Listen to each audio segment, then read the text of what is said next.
Welcome back to Goblin Guys. I am DM Daddy Mike, and we are virtual tonight with the Lanterns of Waterdeep. Say hello, Lanterns.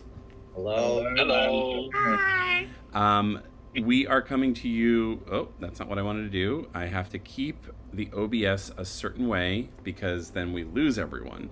But that being said, thank you for joining me virtually, everyone. Thank you to all of our virtual goblins for joining us.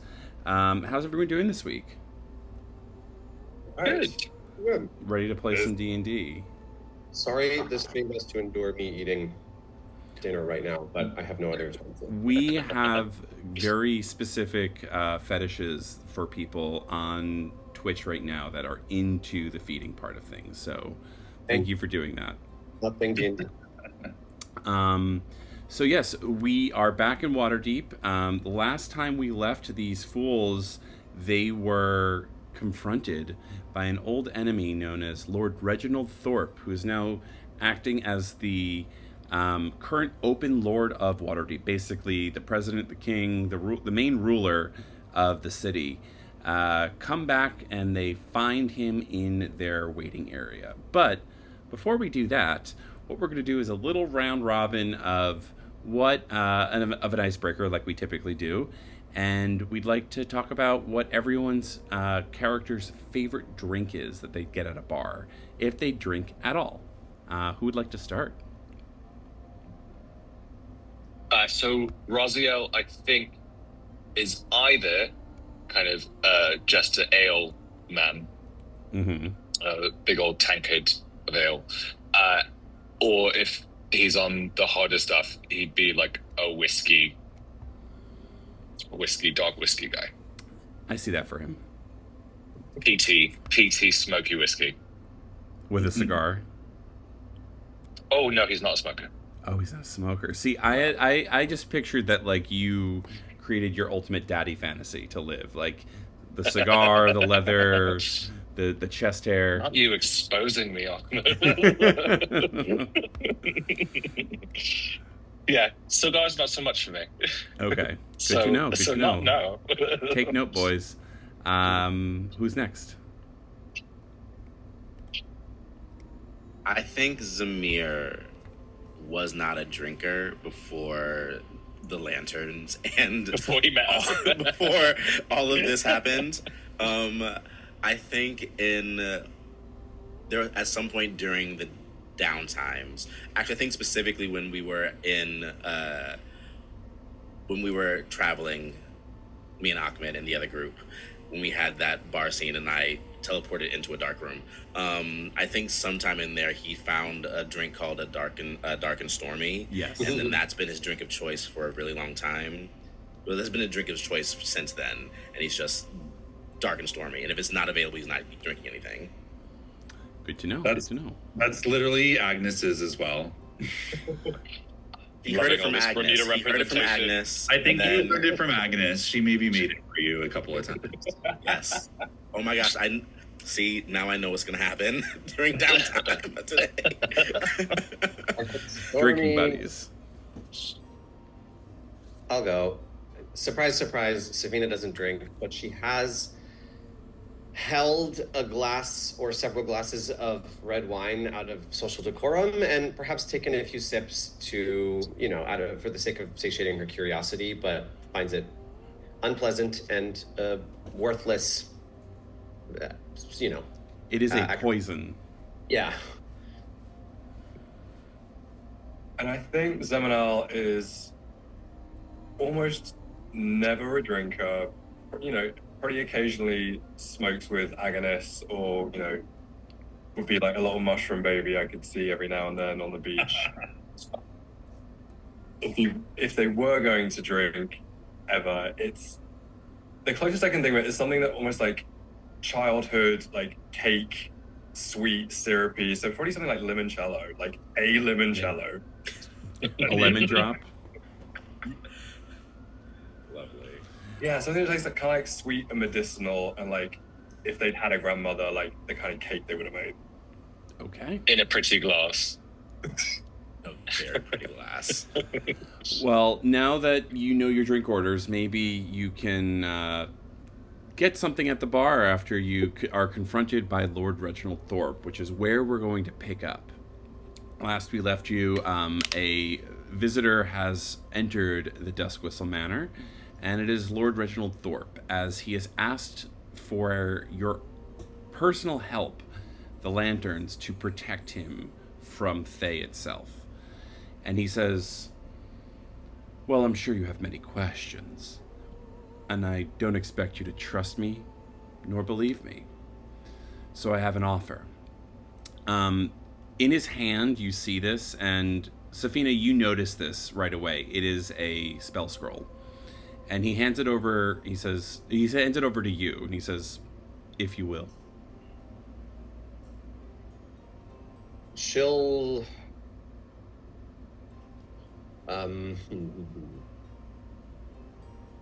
she'll just open it.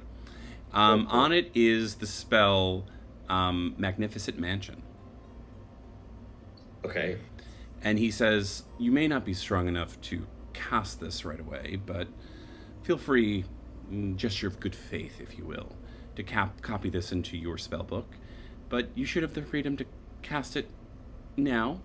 I would ask you to do that if you so fit. It is not cursed by any stretch of the means. And, I should state, you may cast Zone of Truth on me if anyone has it.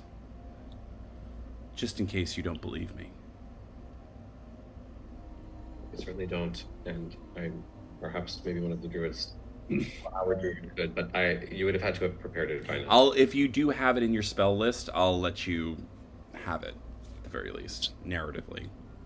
Zone of Truth? I don't think I even have that available to me. Yeah, divine magic spell. Yeah. Well, I guess we'll just have to trust each other then, won't we? Miss Safina, you may cast this at your leisure. It will be a secure location for us to discuss, barring any individuals that might be listening in, just to keep things safe between all of us. Safina, looking over the spell scroll itself, it is a normal spell scroll. You can't discern any sort of like foul play or traps or anything. He even offers you the time to look it over. All he's asking is to talk, and preferably in a place where it is safe to. As he's been saying this, I want to just sort of like send my senses like into Hester just to see what she's seeing and just to double check that she's still with Otavio. Yeah, Otavio's safe. I'd say that Gloriana's in there with him, kind of shaking a rattle with him. Soren's in there as well. They're completely unaware of what's happening downstairs. Okay, I can't talk through familiars, can I? I don't think so. No, okay, fine. In that case, I just sort of have her like pop up to the bed a little bit, like just a little closer to them, and then I'm like back in the room. Yeah. So from your perspective, from what you can see, everyone's safe upstairs. Yeah. So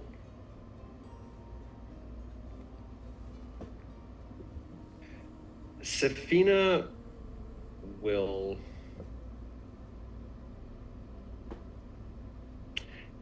she's just going to pocket this spell scroll and then say, and she'll then start to walk in her circle and start ritual casting her tiny hut, and she'll simply say, this should give us sufficient privacy for any of your needs, and I will keep this scroll as a measure of good faith for the moment. That is perfectly amenable to me. Shall we sit on the floor to all fit? Don't be disrespectful. Well, the hut is very small in comparison for you all to get in there, so you would all have to sit, especially with Raziel as part of the mix.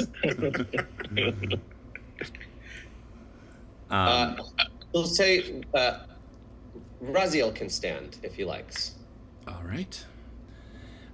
He's the first one to go in. He's showing no he knows that you guys could easily attack him now, and he's not showing any concern for that. He's willing to play by your rules, or at least he's showing that.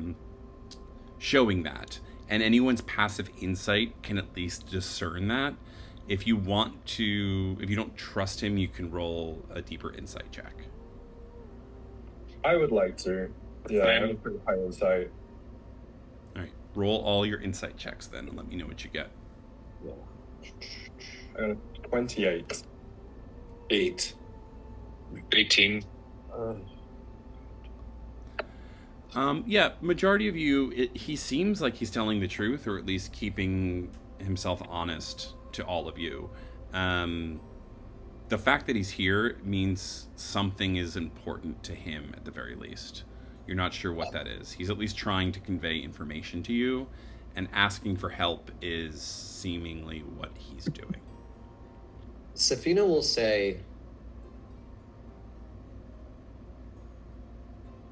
your interests, whether or not they align or overlap with ours, are entirely irrelevant unless you recognize that we expect consequences for all that you have done to this city up until this point, before we can agree to help. I would like to ask what consequences you expect to see to the open Lord of Waterdeep. As stepping down, for starters. Me in a position of power is the only thing keeping this city safe right now. I don't expect much to change while an imminent threat approaches. I do, however, expect that, like any other citizen who has harmed the city, you would be due to a fair and just trial. I see your vision. I can accept that as a potential future for me. And if we all live beyond what's to come in a few months, then yes, I will sit for your trial, Miss Sahar. She'll then turn to the group and say, does that seem adequate to at least listen to all of you? And this is a genuine question, it's not reading. Barely, but yes. I'm listening. Agnes hears you.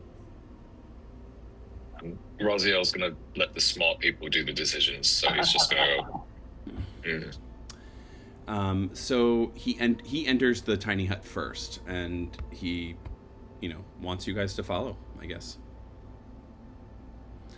As you all enter, he says, "Now, shall we get started?"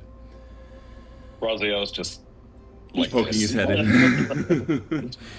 I've done one more check through Hester before we go into the tiny hut. Yeah, everyone's safe. Even Dalros is he's bringing in the evening milk for Octavio. Right. Thorpe says, as many of you may have guessed, I am not exactly human. My appearance is that of human, but I'm what they call a Nephilim. I am born of two different deities. I was created by Thay.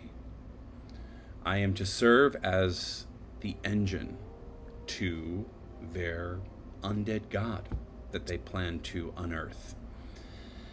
I'll admit, I didn't have much of a choice in the matter, but I had hoped that by gaining enough power and influence within Waterdeep, convincing the nobles to go along with my plan to create an engine to teleport the Thayans and all dissidents away. I'll admit that was a little greedy on my part.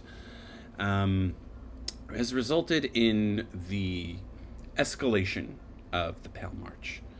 Vittoria, as you may have guessed, is not my mother, but she wants me to, quote-unquote, come home.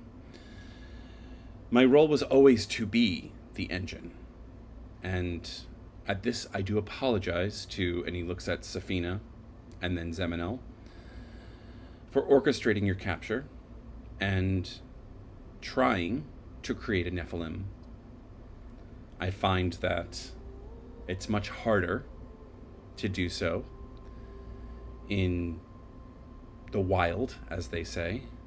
Apparently, Faye had some help with some trickster god or connection to a being of immense power who could pull fate threads or some such nonsense in my creation.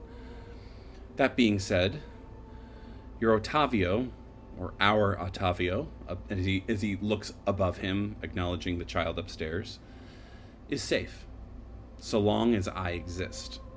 No one's going to come looking for a pale imitation of a god engine when I currently exist. That is where you come in. I need protection. I need safety. I need your agreement that you will not attack me nor kill me, or at least attempt to, because at that point, Faye will come and destroy this city, taking me and putting me into that dead earth titan beneath our feet, serving as the engine for their undead god. I do not know what the rest of their plan is. They have been planning this for centuries. I am just one small piece of this puzzle, and I hope to eke out some more important existence other than energy for some divine being. I am to be this open lord. I am to be the most powerful person in Waterdeep. I do not serve others. They serve me. I know that might seem uncouth to all of you, but that is my plan. And so long as you protect me and don't bring any harm to me, the lanterns will receive a level of protection from me as well. I can assist with this magnificent mansion as he kind of gestures both to the scroll and to the mansion that you're in right now. My offer to you is this. I can transform this old Duskwhistle mansion into a facsimile. Basically, in the way he describes it, Safina, it is concurrent with what you understand this spell, how it would work, is that he would create this false version of the mansion, but what you walk into, only you all can walk into. It's essentially going to serve as a Magnificent Mansion spell, and not changed. It will be the Duskwhistle Mansion, but like condensed into the spell itself, whereas anyone else can't get inside. He's offering you your own protected base, even from Fae. Only those who denote can get in, like your actual allies can go in. And the way it would visually look is once you pass through the gates, you'll be able to get in. But anyone else passing through the gates will go into an empty house that's not actually the real one. Does that make sense to everyone? So yes, he says, that is my offer. Allow me to stay in power. I'll do my best to bolster and gather the forces of Waterdeep to push the Pale March back. I think the only fly in the ointment is your old friend Marion. She came out of nowhere. I did not expect this, and I'm forced to play the dutiful son. She's not made a move, and between us, not said much of anything since she arrived back in Waterdeep. We're living separate lives. The wedding is in a few months. The date has yet to be nailed down, but you're all invited, of course. That's all I have. Protect me. Any questions? Safina will say, let me clarify something. You compromised the safety of this entire city. You were so committed to your own power ascent that you put as the expense the entirety of Waterdeep to achieve the role of Open Lord, only to then abandon your plan and hope that someone will come and save you? My plan was set. I was not challenged in any way. Faye brought the one person that I couldn't deny, which was Marion Stonehill. Many years ago, her late husband, Arenthal, discovered my true lineage. And being a rash, younger person at the time, I leaned on my connections with Thay to call the Obsidian Claw to kill her family, in hopes that they would eliminate that threat from me. Keeping this secret was what I thought to be paramount. Now that Thay is close, I don't see the point in keeping it much of a secret, especially with all the chaos coming to all of our cities. Me being a divine / infernal creature is the least of anyone's problems. I'm pulling great.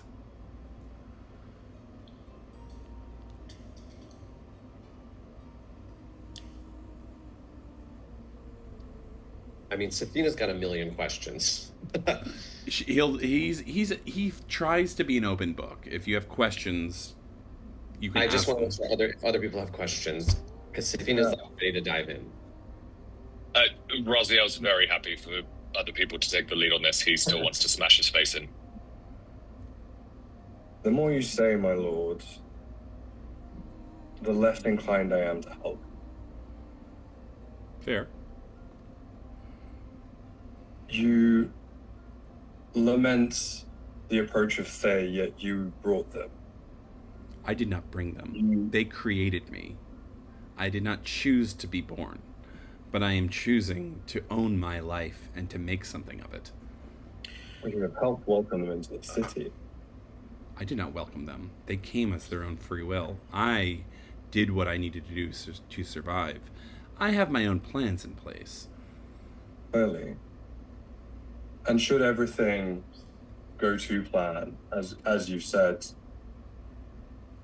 you mean to be followed. You mean to rule. You mean to tell others what to do. I mean to be safe. So would everything go to plan? How would you then rule? As the nobles have ruled Waterdeep for centuries. Nobles rule, make edicts, pass down laws, and the lower folk follow them. And they maintain a position of privilege and honor for however long they may live. And as he says these words, Safina, this rings very true to you. This is kind of like how it's always been. The people at the top, the nobles, have always they've just maintained the houses for as long as they've been alive. And as you've known them, all of you in your time in Waterdeep, this is kind of true. Like, it's not an uncommon ruling party. It's just that they have the most money, so they tend to make the most decisions for the people. And the way that, again, as a reminder, the way that the governing structure works is that there's an open lord, which is the face of the nobles, and all the masked lords, however many there are, serve as kind of like the council. So they all kind of meet. They literally wear masks, so they don't know who is like ruling as part of that council, but they bring the issues, the concerns, the laws they'd like to enact. It's very like clandestine meeting, but it's also just more of a safety thing, because if you kill all the masked lords, then it's like, now what? You know, so it's a way to keep people safe and make sure that everyone voting on and enacting these laws it serves them on a larger scale, because then they're not seen as the bad guys. They can outwardly claim, like the Sahars probably have, be like, I would have never voted for, the workforce to have 2 meals a day instead of 3, when they actually did. Athena will just going to go over to Zemanel and say, believe me, I am infuriated by this circumstance, but as they say, the pickle that we are now confronting is that should we indulge our impulses and destroy this man, as he said, we will invoke the immediate wrath of Fae for having damaged their vessel and put our child in grave harm. And then she'll turn back to Thorpe and say, we met your parents. Fascinating. Yeah. You just said that they made you. I don't think Berexia and Philo would be very happy with how you've been living. To be honest, I don't know those people. They are strangers to me. I know they exist. And he looks towards you, Agnes, and he says, but we know that there are certain things that shouldn't exist in this world. Certain beings that shouldn't come into existence because their very being is an affront to the gods. And you all see this. Agnes, you know what he's talking about, but you know that you can't say anything. And he says, I can exist, but I do. And that's help from some trickster god that I'm not sure fully exists. I don't know how they put those two together, but I do know my nature would not allow me to exist without some intervention. Let's just say that. And I was taken, or at least that's the story I've been told. I was raised in Thay. I was born to be an engine, trained in all types of magic and fencing and statecraft and politics and table manners. Everything to put me in their long game of lulling everyone to a false sense of security so that they can just march in and take what they want. Now I'm standing up for myself and saying, no, I have the power I want, and I want to keep it. I'm being honest. I can help you keep Thay at bay so long as I stay in power.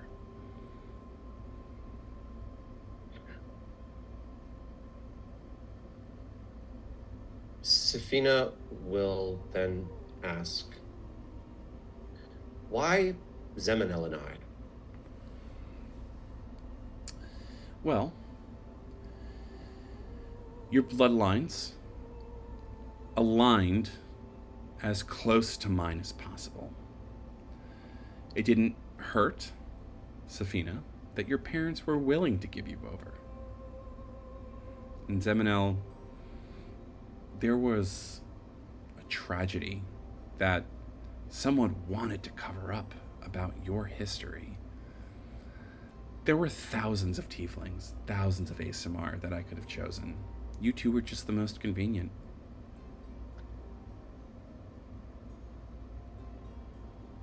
Safina will turn to the group and say, before I ask any questions, I have a few things I would like to discuss with all of you privately. Then she'll look at Thorpe, and then she'll say, but of course, I recognize how much I have spoken. If any of you have questions before we dismiss him briefly, please. Well, if it's all the same to you, I don't want you planning something behind my back. So, as he leaves, you see him, and he's holding, it's like this little speck of fire over his finger. Safina, roll an Arcana check for me, please. You all can actually roll Arcana check.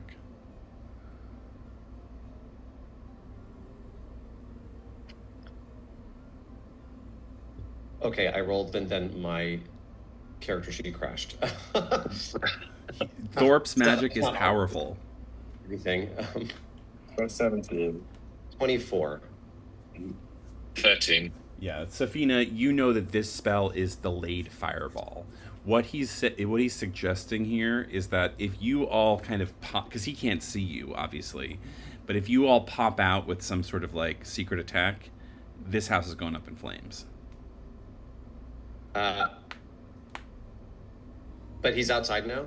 He's outside the dome. He's willing to leave, but that's his like safety net. She'll say this. No matter what we choose now, when Faye is gone, he will become an enemy of the state. I will make sure that he becomes an enemy of the state.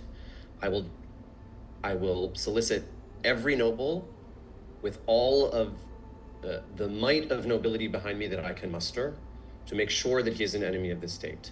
I say this because I am not sure that ignoring this offer will assist us in any meaningful way. Is that Agnes coughing? She's hotboxing. Just the biggest hit we've ever seen. She turns to Agnes and goes, "Do you need a lozenge?"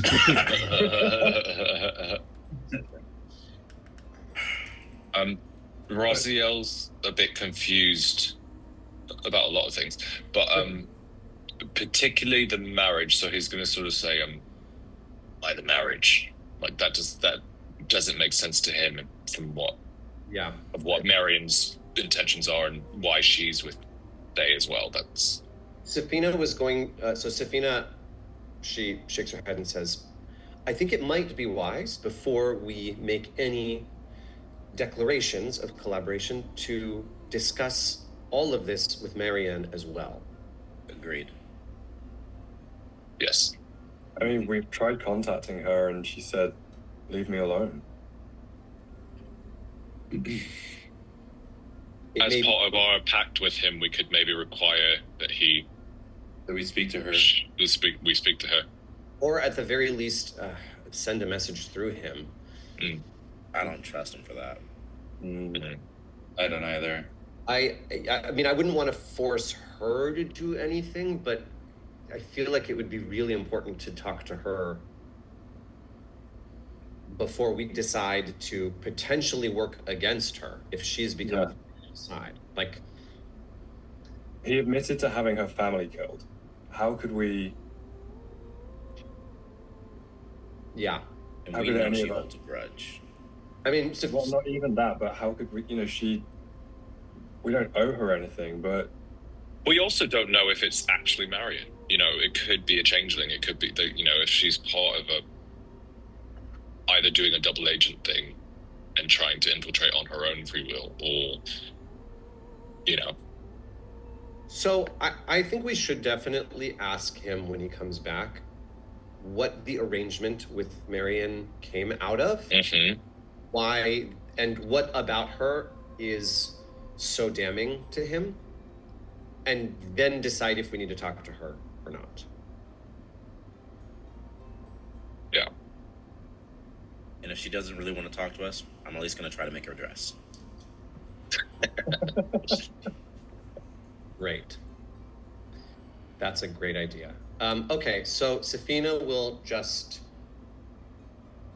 gesture an empty hand out of them so as to show that she's not causing harm, and then poke her head out. All right.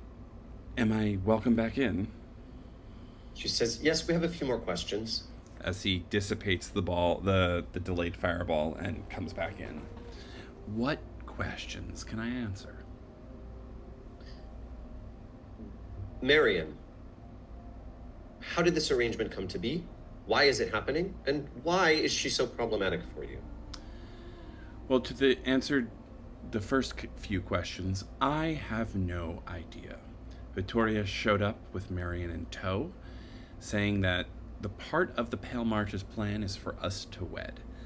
Now, imagine my surprise that it was the woman I thought I had killed, along with her family, decades ago, that I had found out was palling around with this lot. Why she was in Thay, why she was with Victoria, I could not tell you.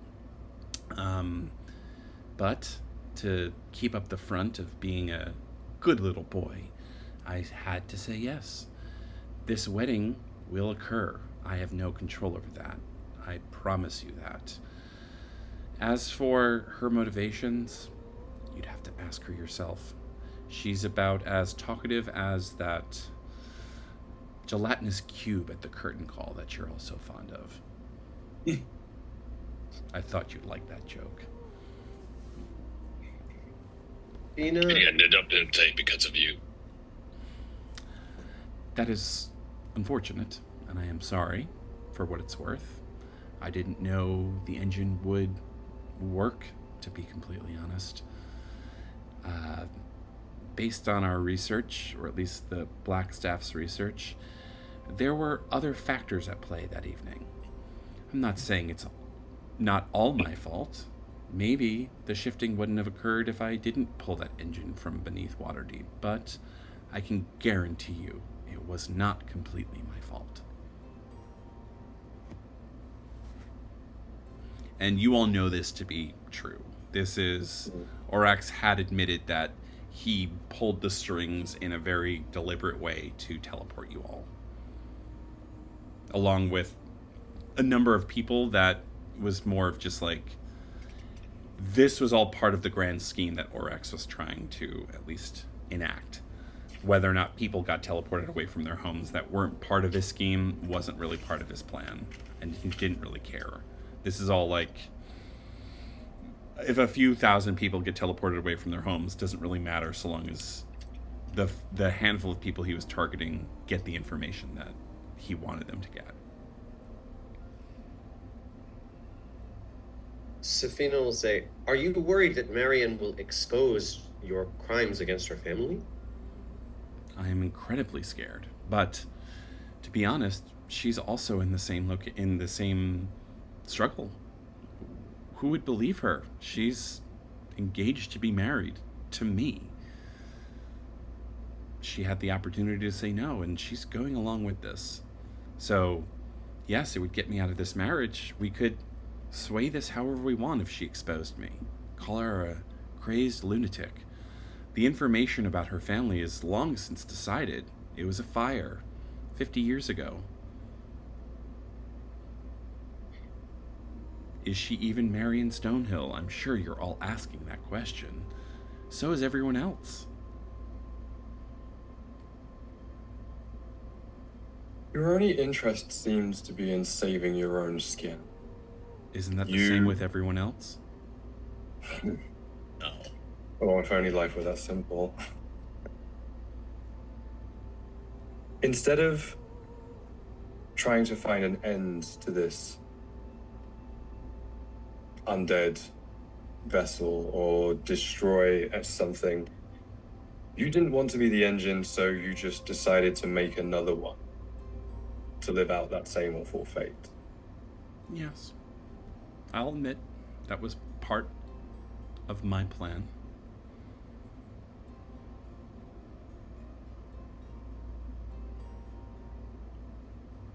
So how can we trust you? You can't. That's the whole reason I'm here. I know you don't trust me. That's the whole reason I'm asking for your help. I'm being truthful.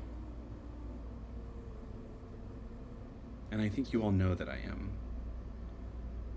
I don't necessarily need your help. I would like it because it would be the most conducive to keeping as many people alive to follow my orders after this is all done.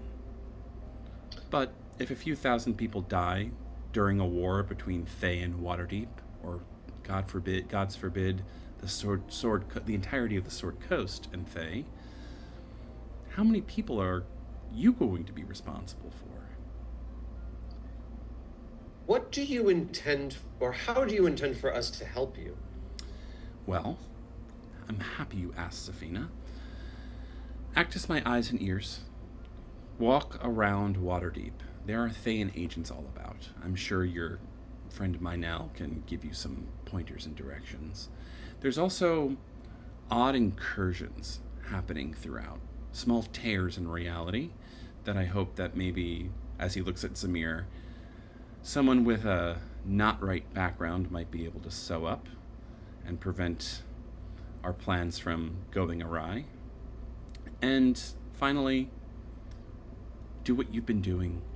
Help the people, but do not get in my way.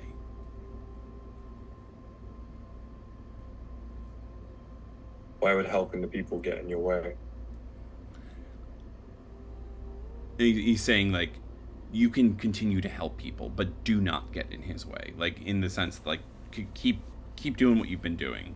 He doesn't really care that you help people or kind of solve problems, but do not go against him. Do not attack him, because it's just like one more thing that he has to deal with. He's trying to remove as many pieces from the board as possible that are threats to him.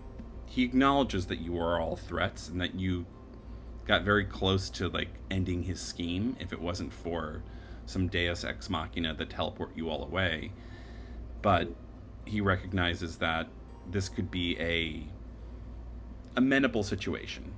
Enemy of my enemy is my friend type of situation. Raziel's gonna look at him and just say, soldiers get paid. Fair. I like the way this one thinks.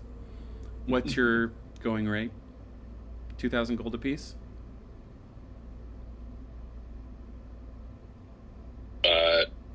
Raziel then kind of looks at Safina and the rest and goes, we will get back to you. Safina she'll say, if you wouldn't mind stepping outside one more time, please. This is getting tiresome, but all right. She'll just roll her eyes after he leaves and say, of course, he will finance any financial need that we would incur. My concern simply is that he intends to rule in a manner that they themselves would rule, meaning he is also an enemy. That said, I see, unfortunately, no value in preventing him at this moment, given that I do understand the quandary that we are in should he be removed. I agree. I think it's important for us to also bring up that after this is all said and done, like you said before, that we get him to agree to stand on trial. And Safina will say, and we must also, if we are wise, consider that he will become an immediate threat once Thay is removed. And in terms of how we perceive all of this, he is not off. He is simply helping us prevent a greater disaster in the short term.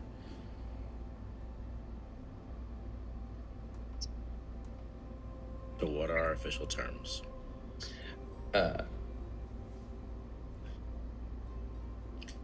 He stands trial after this is all said and done. Mm-hmm. No way we can get that in writing. Mm-hmm. We get some form of payment. At least, to...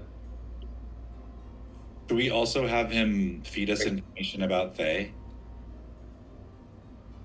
Yes. Any new developments regarding Thay and Vittoria, especially?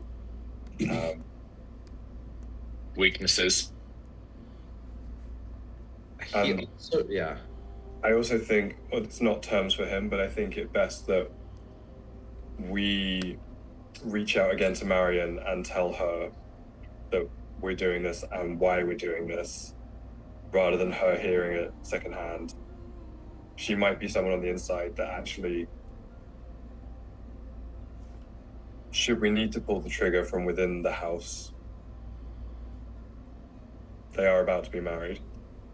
If it is Marion, I still I worry. Think if he can get us access to her, then we should at least ask him if he can help us talk to her. I also think, a gold amount is fine, but I think he should just be required to outfit us in a way that actually protects us. To give us a bunch of resources. Enough money for updated weapons, updated armor, The question that I still have, or Safina still has, is how he intends to present us to Thay, who themselves already see us as a threat. So if we're suddenly not an enemy of his, then what are they going to think about that? Yes, because there's only so far he can go along as a ruse far easier than we can, because he doesn't care if people die. So if they're doing things that are abhorrent. He's just fine, whereas we would have to step in and therefore immediately be in the firing line of attack. Yeah. Okay, are we good to call him back in? I want to use sewing her dress to find out, one, is that actually Marianne, and two, can we get her on our side? Yeah. But we don't have to tell him that. Yeah. Great. So she'll once again put her hand out. We're gonna fast forward. I'm assuming you're just gonna tell him all of those. All of that. All of that. And she'll also ask how that's the one question that we still have outstanding. So she'll ask how he plans to position us. Well, to answer your question about protection, I believe I covered the safety of your home in so much that it will appear as an empty manor if anyone crosses the threshold, but to anyone you deem as friends can enter the true mansion. So that is my first form of protection. In terms of monetary value, please let me know what you would like, and I'll do my best to accommodate. I will not be buying you weapons nor supplying you magic items, as that would potentially be seen as oddly favorable to a group of ne'er-do-wells from the city's perspective, but I can ease some of the concerns by some of the masked lords and the law enforcement to say that you are less than a threat for people to worry about, as these incursions from tears in reality, as well as secret Thayan agents, can take more precedence in the rumor mill amongst the city. So that is what I can offer in terms of protection. In terms of how I'm going to frame it, I hate to break it to you all, but Thay does not see you as important. They barely care that you exist. You know, one of the few things we have in common, to be honest. But in terms of just the overall optics, if you will, I can guarantee this. You will be seen as normal citizens.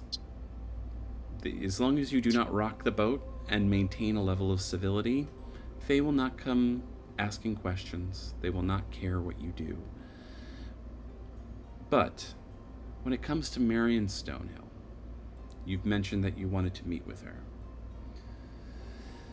As a sign of good faith, I will do my best to orchestrate a meeting, and the not right, Mr. Zamir, you can craft her wedding dress as you see fit. She is her own woman, as you are all very aware. If she decides to meet with you, that is her own decision. Yes, you may not believe me on this, but I think that you can trust that I've told nothing but the truth tonight. I cannot control that woman as much, and neither can you. She will come of her own free will. That I can guarantee. Any other questions this evening? I'm getting quite tired. Not a question, just stay away from our son. And if you do anything or send anyone to cause harm to him, it's open season. Understood? Is that it? If someone with high charisma wants to try to get us more money, so we can, I have garbage charisma, so she's keeping her mouth shut now. No, I'd like to believe that that's what Safina says out loud. Somebody else try to persuade me. If it works. It's a nice good 3,000 each. She'll say, we'll need at least 3,000 each and a monthly stipend. You drive a hard bargain, Miss Warshawill. Or should I say Dr. Warshawill? How is the practice doing? It is, all right. Interesting. 3,000 seems amenable, as he pulls out his purse, and it is a bag of holding, as he pulls it and just doles out 3,000 gold to each of you right there on the spot. I mean, it comes in the form of platinum mostly, but I'll mark off 3,000 gold. And he says, I will look into that monthly stipend that you asked for, and I will return with terms in the fortnight. Any other questions? Very well.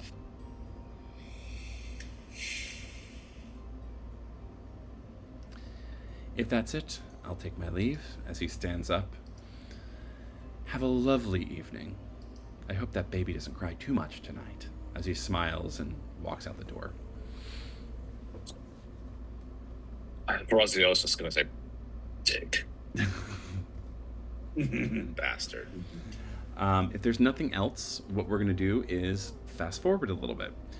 It's been a week since Lord Reginald Thorpe has visited your manor. What did you all do in the interim? And Zamir, we will leave you for last. Yep. I think Raziel's continuing with what he was already doing, being on the journey with Soren, especially that transition for him, I think has been difficult, of his son being able to kick his ass to now being returned to an actual child. And then him being kidnapped has made him realize that, no, it's my job, especially with the way things are, and especially as we've made this pact with the devil, for Soren to be... He's going to make sure he knows how to take care of himself. And that's going to involve either daily lessons of training in all sorts of different types of weapons to see which one he takes to the most. And also, like, he's going to ask Safina to, like, do magic. He's going to ask Agnes to kind of teach him, like, herbs and potions, and, like, he's going to ask Zamir to teach him how to sew. Like, he's going to just try and do everything to make this kid as badass as possible. Yeah. He's taking to a good chunk of it. I mean, he's not... He's in the tool shed with Zemanel building stuff. Whatever, like, he ends up being good at, he's chucking it all at him. He is being raised by this group of people to the best of his ability. He picks up on... it's odd. He picks up on more ranged attacks, like crossbows and bow and arrows. It's not that he's a shit shot. Like, he can't hit anything, but you can sense in just like the overall way that he handles himself, he holds himself, he feels safer at a distance. So you're noticing that, and I'd say that you can pick up on, more ranged weapons to kind of train his aim. He still can, like, he's still practicing with the quarterstaff. You notice that it's not that he doesn't have the ability to hit, it's that he doesn't have the same bloodlust that you do. Like, you go into this rage and you kind of lose yourself a little bit. He doesn't lose himself. He doesn't want to fight, but he knows he has to. So he's gaining these skills. He's still leaning more towards the hiding versus the fighting. He likes the herbs. He likes the building. He's a gentle boy. He doesn't want to have to fight. But he's doing his best to learn how. Right, we're going to get him different. He's going to try a crossbow. He's going to try a regular bow. He's going to try catapult. Like, anything that is ranged, I will try and make sure he's able to figure out what works best. Okay. He is also able to cast a few cantrips. Like, he's been able to do that. He has lay on hands. He can heal for about like 5 HP. He does have healing word as well, and he can cast light and guidance. So these are all like holy based spells that he's able to just kind of provide. It's not like you're going to be taking him into battle anytime soon. He's lower than level 1. Let's just say that from a... You also allowed me last session to have taught him Pass Without Trace. Yes. He's still learning that. It's not easy for him. It's going to be... He's going to have to level up. Let's just say that. Okay. But he's got he's got a good stealth at the very least. Right. So that's what Raziel's focus is. Okay. Anyone else? Safina has a very strict schedule for herself. And her baby. Her baby. With 3 things that she wants to get done in the time that she's allotted over the course of the week. But she will spend her mornings nursing and playing and reading to and being with Ottavio. Then that's like for a couple hours in the morning, and then she'll spend a couple hours of study. just studying, her normal upkeep of studying and magical practice. Then she will spend the afternoon getting one of these 3 tasks done. One of those days is dedicated to Soren's lesson in whatever she's providing him that Raziel wants. And then she'll spend her early evenings once again with Otavio, putting him to bed, and then spend the evening with more study and strategizing for how they're going to handle Thorpe. The other activities within that is she wants to go shopping, so we'll do that in a second. And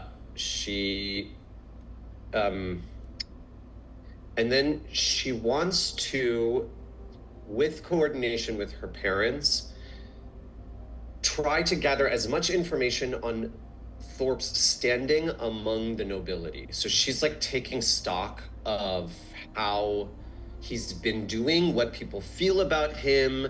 She wants to get as much information as possible so that she can try to start crafting a plan. Yeah, exactly. Yeah. All right. Yeah, your mom says, of course, yes. Between you and I, your father and I haven't served as masked lords in quite some time. You don't know if you believe her on this, but it seems true. They haven't really left the manor, so any sort of clandestine lord meeting they would have had to be very stealthy about, especially getting past your alarm spell. But she promises to do her best in gathering information. In terms of kind of that, your mom kind of takes you aside and she says, "No, I just wanted to be clear about something. Are you okay with your father and I living here? We can go back to our manor at any point. We've been popping in since you've returned just to gather a few things to stay here, but I'm sorry for what I did. I know Thorpe was here the other night, and I'm sure he said what he said, but he promised us that you were special and that you would bring in a grand fortune for us and the rest of this city. We thought we were doing what was best when we allowed him to take you. And that version of me really saw you as a problem child. I can see now that you are not. Your father is your father, as you know. But even though he may express himself differently, that doesn't change the fact that he loves you in his own way. I guess my question is, do you want us here? We don't have to stay. Safina looks at her somewhat stone-faced and says, I am now responsible for another life that I did not consent to make. That life still deserves the care of motherhood and parenthood that any child would. And I can only hope that you will help me be a better mother to Otavio than you have been to me. And given my responsibilities to this city and to my compatriots, I unfortunately am going to need all of the help with this child that I can get. So, yes, please stay and help me raise Otavio. She can't help but smile, a very big smile. She knows that this is akin to you just jumping in her arms and saying, I love you, Mom, so much, thank you, please stay. She knows that this is all that she's going to get from you, and she says, I would be honored, thank you. And she just kind of like pats your shoulder before she walks away. She knows to keep her distance from you from like a physical touch standpoint. Yeah, she walks away. You get DM inspiration for mending some fences with your estranged mother and father. Yes, so she's still, I don't know how much strategizing she can do in this week, but that's like going to be part of her weekly plan. And she also wants to go shopping if anyone else wants to go shopping, maybe we can all do it together. Yes. All right. Agnes or Zeminel, what did you guys want to do? Agnes wanted to reach out to her son, Colborn, again. Okay. Yeah, the last time you spoke to him, he requested a private meeting with you. Can she go to the private meeting? Yeah. You arrive in his clinic in the Noble's Ward. He welcomes you in. He kind of gives you that like awkward, like, are we supposed to hug? Like he goes in for the hug before he like thinks about it. And he sits you down, and he gives you some tea, and he says, can I call you Mom again, if that's okay? She nods, says, yes. I'm glad. Does she have memories of him now from when she had that moment? Yes. So a lot of those memories, it's not in any discernible order for you, but you can see that this man was your son at a certain point. And even looking at him now as he's gotten older, it's beautiful and sad at the same time, being able to see your son grow older and that you might outlive him as a gnome, and him being your adopted human son. But you feel this familiarity in sitting and drinking tea, and he says, and you realize it's your favorite tea that he's brewed, and that like sense memory, that taste and that smell kind of brings you back to those times when he was younger and you were teaching him how to brew tea and teaching him the importance of certain herbs and certain steeping temperatures and stuff like that. He says, do you remember this tea, Mom? She takes a sniff of it and she says, yes, I do. This was my favorite. I thought I lost you when you fell overboard when we were leaving Baldur's Gate all those years ago. You and Dad were lost in the storm, only a few survivors, and your memories were barely cobbled together after what we did with Marwa. So when I saw you all those months ago, I thought I saw a ghost. I thought you were haunting me. But you're here, and we have a chance at a new life together. And he looks at you and he says, I know that there's probably things you can't tell me. Things that you either don't remember or don't want to share, but do you remember what happened at Thornhold? She shakes her head and she reaches into her bag and pulls out the journal entries. And she says, no, I was hoping that you could help me remember. I've read some slightly disturbing things in these journals. Well, you saw that I visited your lab? Yes. I was looking for the cure. I was trying my best to follow in your footsteps, to find the cure for everything. And when I discovered the solution and what you did, I decided to pull something good from the attack that was ordered on that village. Not Thornhold, the Changeling village to the south.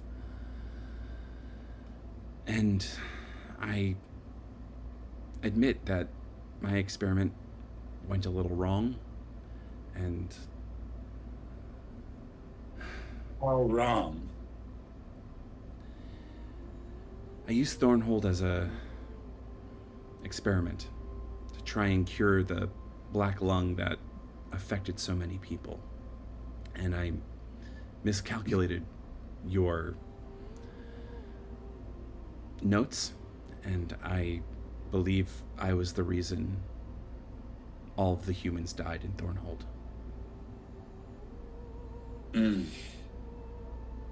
She is like a little aghast and looks at him, and she is just like, what have you done?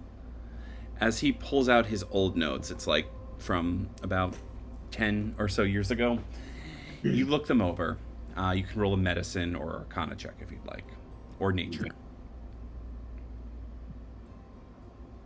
Joe, we'll get to you after this, don't worry.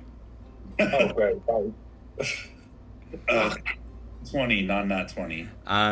You see where, like, you're trying to make it make sense, but what you can tell is what you've already kind of discerned is that changeling blood is kind of this base that can be used to cure something. Where your son went wrong is that he tried his best to cure everyone and didn't account for the difference between the species, the difference between the races. So whereas he inoculated certain dwarves and certain tieflings, potentially, he didn't do the same for humans. What he needed to do was he needed to target the disease as it affected the different race at the different time. And so because of that, it just kind of exasperated the black lung that was affecting people and targeted humans and made it much worse in them, which inevitably killed majority of the humans. Does she remember any of the science while looking at his notes? It's coming back to you, and this is where it's easier for you to understand, is that this is bringing up a certain memory of you asking your husband, Vrax, to potentially help find where certain changelings might be. A town was discovered in South Faerun where changelings were inhabited, and you have this distinct memory of kind of being this more heartless version, not so much heartless, where you've kind of you made the decision that the suffering of a few is worth the saving of many. That's not you anymore. That's not even who you are right now, or maybe this is a different person altogether, but you have that memory of you deciding that.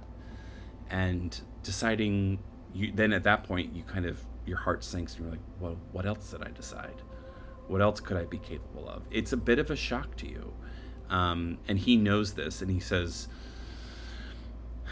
part of me was happy that you had no memory of me, that you had no memory of this. I don't know what to do, Mom. I don't know how to live with myself after what I've done. How did you, after what you did to that village, or ordered Dad to do? Well, it helps that I don't remember a lot of it. She just looks at him and starts to cry a little bit, like her eyes are watering, and she says, I don't know how to get over it, but I'm trying to do good every day and do something. I think I'll try the same. Are you still staying at the manor, Dusk Whistle Manor? Yes. Well, here, as he hands over 5 potions of greater healing, and he says, this is what I can provide right now. If I hear anything about Thorpe or Thay or anyone, I'll make sure to let you know. Yes, keep writing to me. Also, I have to ask, do you remember a tiefling that had vitiligo from Thornhold? Are you referring to your friend Zeminel? Yes. Well, and yes, I do remember him. Do you remember anything about Thornhold and him? And then his face kind of just goes stark white, and he says, he is from Thornhold, correct? Yes, they are. Are you going to tell them? They are very close to me, sweetie, like a son or daughter, so I feel I owe it to them. What does this mean for me? I don't know. Does anyone else know? No. Are there more records? Probably. I don't know how many labs you had. I just knew of the one from your hometown that you told me about. You traveled a lot, Mom. So I hear. Well, that being said, as he pulls out a small package, and he says, I've been receiving this for some time. You still have some property in Thornhold, where your old lab used to be, where your old clinic used to be. If you want, this is yours. And he opens a chest, and it's at least 2,000 gold and a diamond in there. As you've been amassing some back paid rent over the last few years. Okay. She says, "Oh, I won't say no to gold, sweetie." She takes it. All right. Yes, Mom, it's yours. I'll start sending you what you are owed. I'm sure there's other... You were really into real estate, I'm discovering, which I'm learning if I could live as long as you, I probably would be as well. But if we find any other labs, I will let you know. All right, sweetie. I guess if Zeminal wants to come kill me, I guess... Do you mind being here while he does it?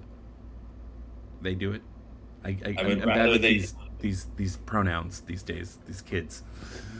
I would rather they don't, but let me take care of this, all right? All right. I love you. She reaches up and pats you on the face. You don't hover up? Oh yeah, she hovers up. Sorry, I forgot. All right. Anything else you'd like to do? No, I think that's a big one. She's gonna Come shopping with me. yeah, she'll go shopping with Safina, but she's also gonna mull over how she's gonna approach Zeminel. All right. Zeminel, we'll get to you next. Safina will have requested that you spend some of this week, obviously, with Otavio. Well, yeah, I was kind of thinking I would probably, similar to you, I would probably join you in like starting our days with Otavio and kind of, I guess, trying to do anything practical they can, like building up the crib, like fixing up the nursery, like / the room that the three of us, I guess, are now sleeping in, and kind of making sure that Safina has everything to be comfortable, like maybe even like finding an old chaise longue and like upholstering it for her to like nurse on, and like just I think trying to like throw themselves into as much practical work that still feels like it's helping as possible.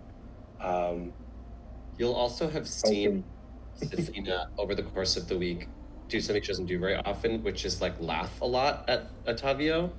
So you like clock her kind of softening around the baby in a way that you've never seen before. And I think at first I probably don't. I join in, but I don't like bring it up and say, "You're laughing. I've never seen that before." I think there's an element of like, I'm just going to allow that to arise naturally. And then I think at some point I would like to talk to you and just, just to raise and say, if you don't want to talk about this, I understand, but whilst we were both taken into this without our consent, I at least was not betrayed by anyone. I was snatched out of a life that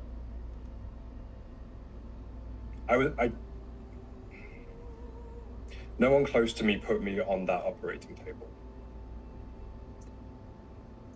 So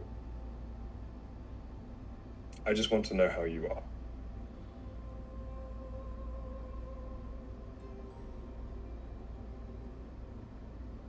Safina, doesn't necessarily frequently evaluate her own emotions. So she's a little disarmed by that, but she'll say, this might sound strange coming out of my mouth. Believe me, I'm smart enough to understand the impression that I give other people about who I am. But I can't help, when I'm around this child, it mystifyingly feeling hopeful. I don't know how this being that I only just met and only came to understand as my child is having such a profound emotional impact on me, but I feel hopeful. I appreciate that you recognize what I have been through, but I am learned to be sturdy. The only thing softening me now is this child and, frankly, you.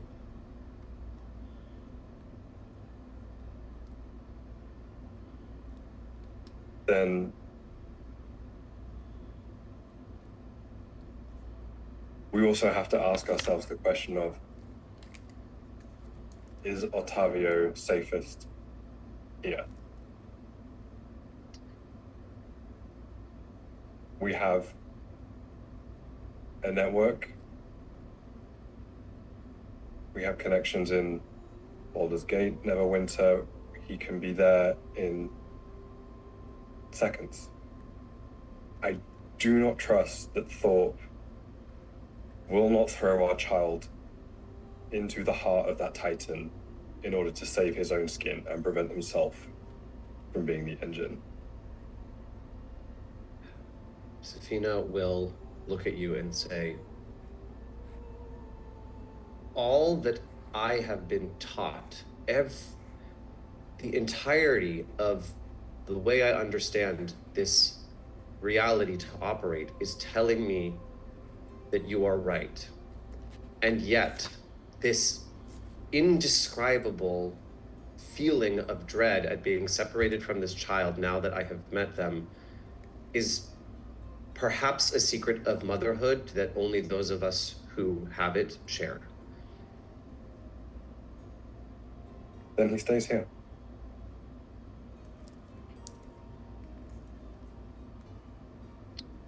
She looks back down at Ottavio and is like she's like really unsure about what to do, but that's where she's at. And then she'll look back at you and she'll say, thank you.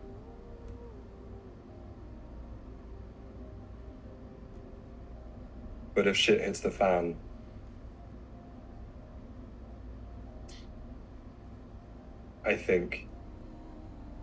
I know I can trust you, and you know you can trust me. But I will not hesitate to try and take Thorpe out if he steps 1 foot closer towards our son than I am comfortable with. I'll be right beside you.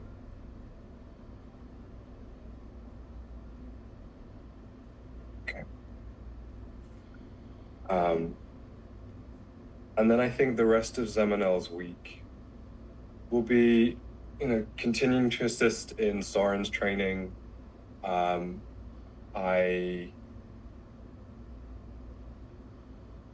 don't necessarily know that I want to go and see Magda, but I would like to just sort of see if I can hear anything about how she is, or seeing this stuff in the Gazette about her taking on jobs. I would just like to sort of keep my ear out for any information about her.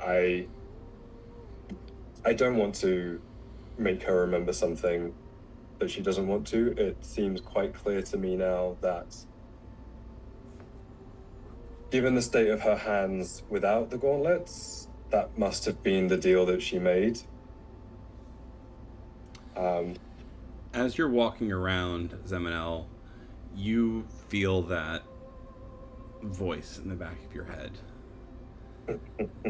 And he says, I'm waiting for that third ingredient, son. The tears of someone you care about. A heart that you break yourself. Oh, look. As you're walking by, you see Magda kind of trying her best to repair a fence and having some struggle.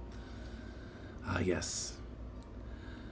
The woman who lost the ability to use her hands and called to me. The deal you made with you. Yes. And you know what she gave me in return?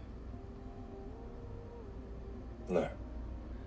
A day in the life on the material plane, for me to do whatever I want, with whomever I want, including your mother. And she just looked the other way.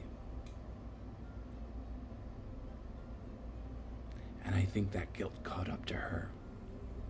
She erased her memory because she couldn't bear the thought of seeing her reminder of what she let loose on this plane of existence.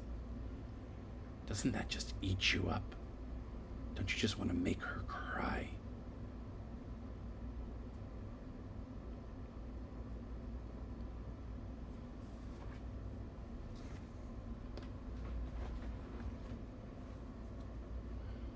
I think I'm too tired for anger. I think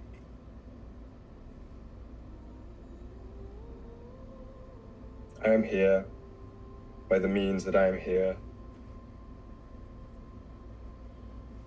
It's done. I understand the thrill of creating, to make something with your own hands. And from what you said,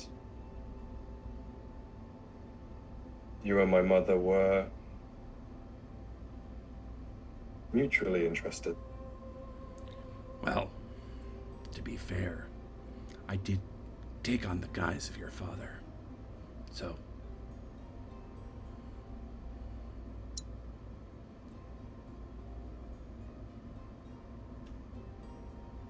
Zemanel just adds it to the list of things that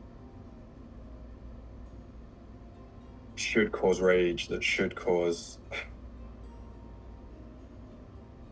disgust.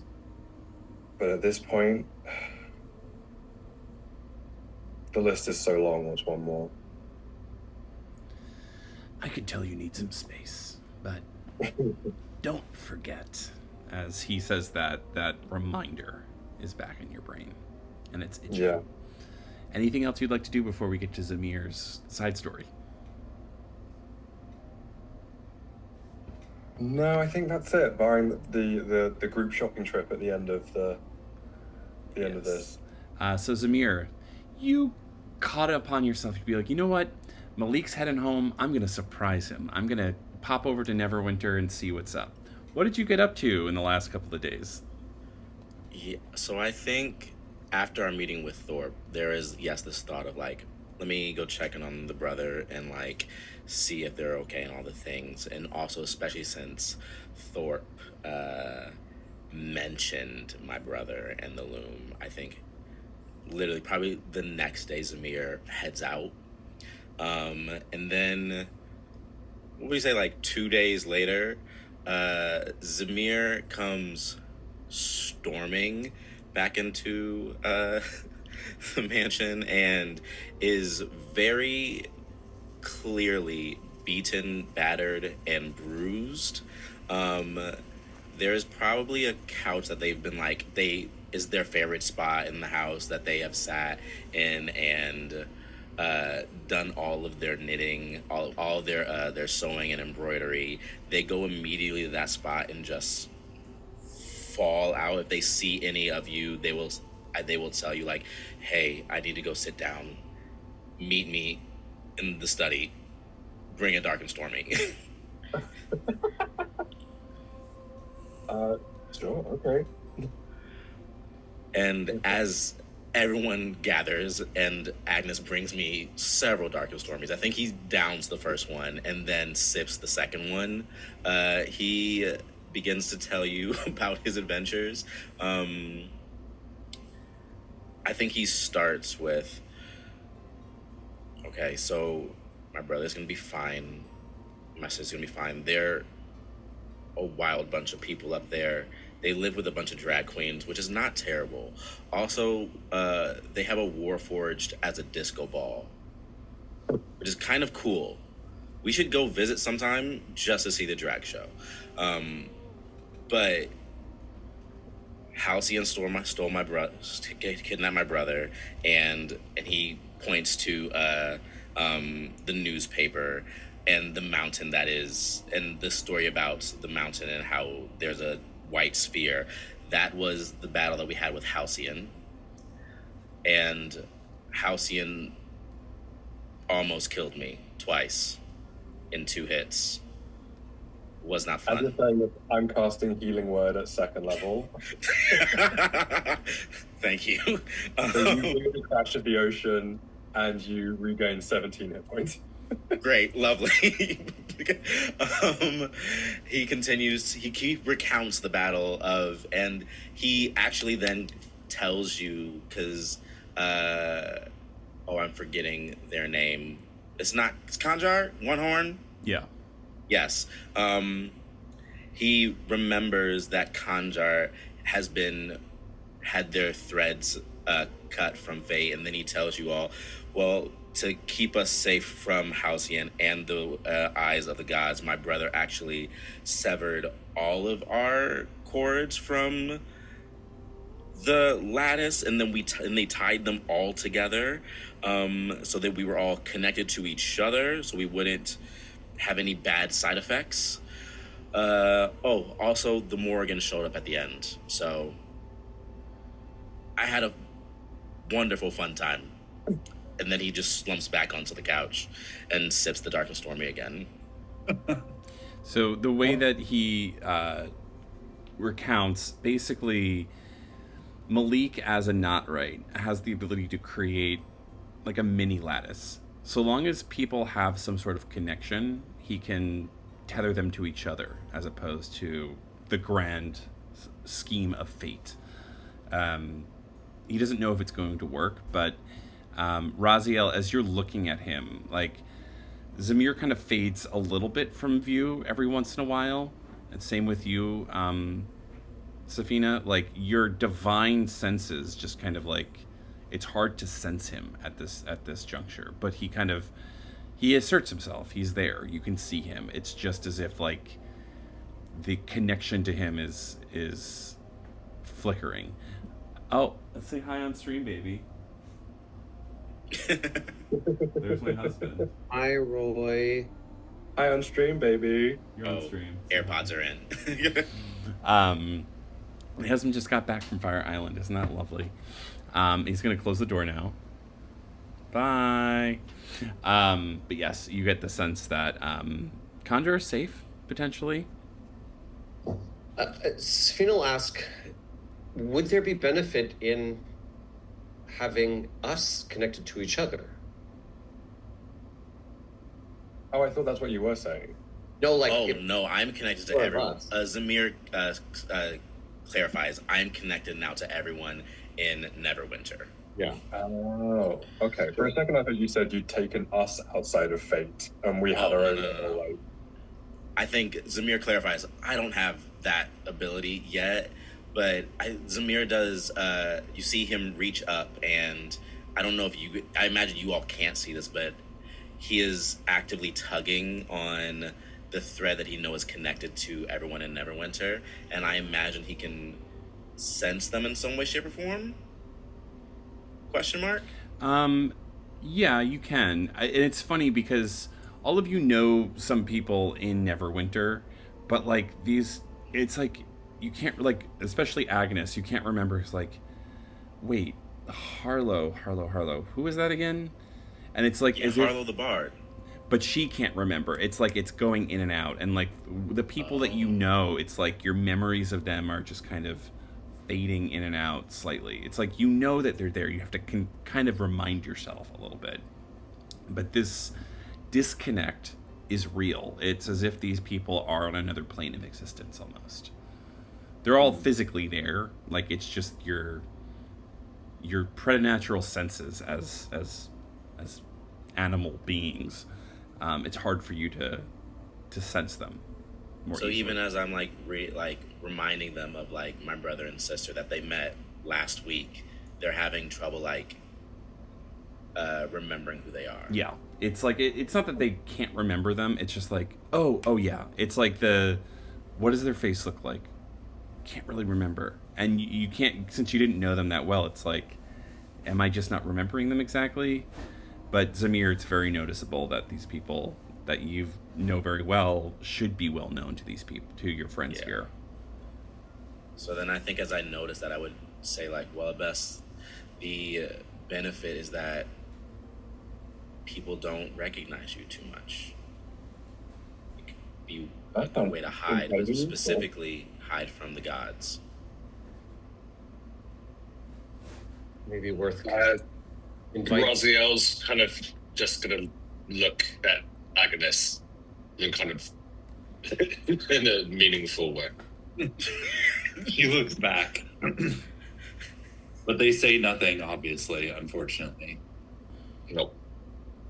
Perhaps an invitation to Malik to come join us to discuss the potential benefits of this, or if he's capable of maybe tying us to each other as well for our protection. Malik doesn't like using the teleportation network, so it might take them a while to get back down this way. They also might be very busy because they are now have been employed to sew all the outfits for 5 different drag queens, and also might be planning a wedding for themselves. I'm still wrapping my head around him having a boyfriend and them only going on 1 date, and now they're apparently engaged. Wait, what? Yeah, listen, I almost died. I didn't have the energy to discuss relationships with my brother. We had really nice soup, though. That was good. Speaking of, what's on the menu tonight from Milo? Whatever the fuck I want to bake. Sit down. It's fish. That'd be a ziti. It's fish ziti. I made it out of fish. Oh, God. Bring me 2 helpings, please. Yes. So we're going to take a quick break here. You guys, I would like, as we're on our break, to think about what you would like to buy on your shopping trip. We'll see if you manage to get all of those items. So come back here in a minute, because we'll be thinking about whether or not that actually happens. Be right back. Okay. And welcome back to Goblin Guys. These fools have spent the last week surviving.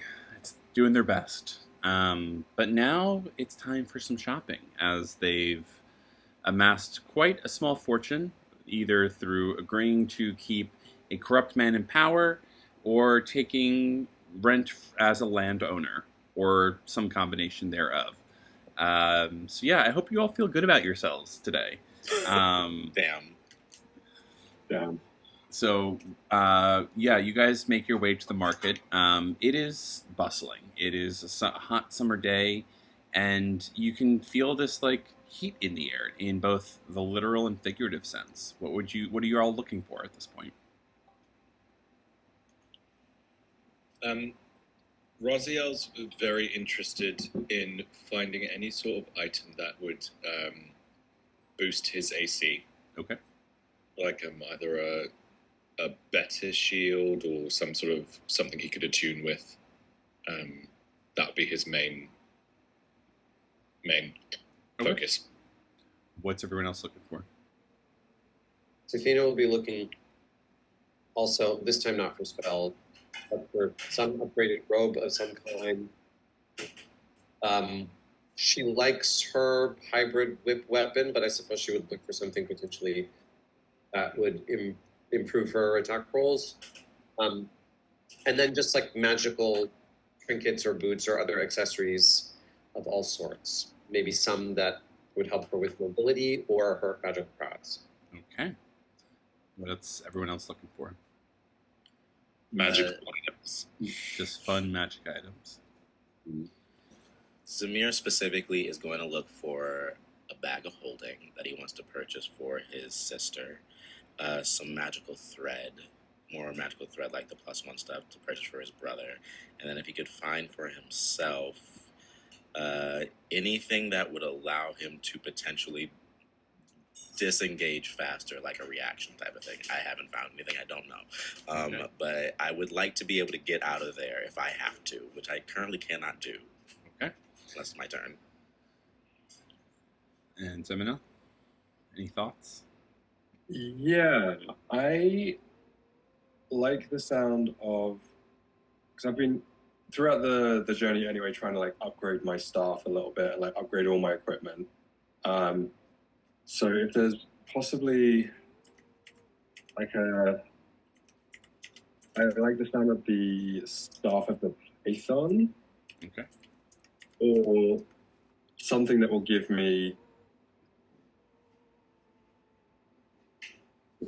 maybe sort of like a buff to any attacks, like when I'm using it to cast through, and then maybe some like footwear that either ups something to up AC or increase my speed, possibly.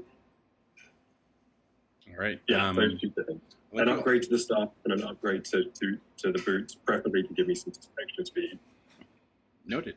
All right. Please all roll investigation checks for me, please.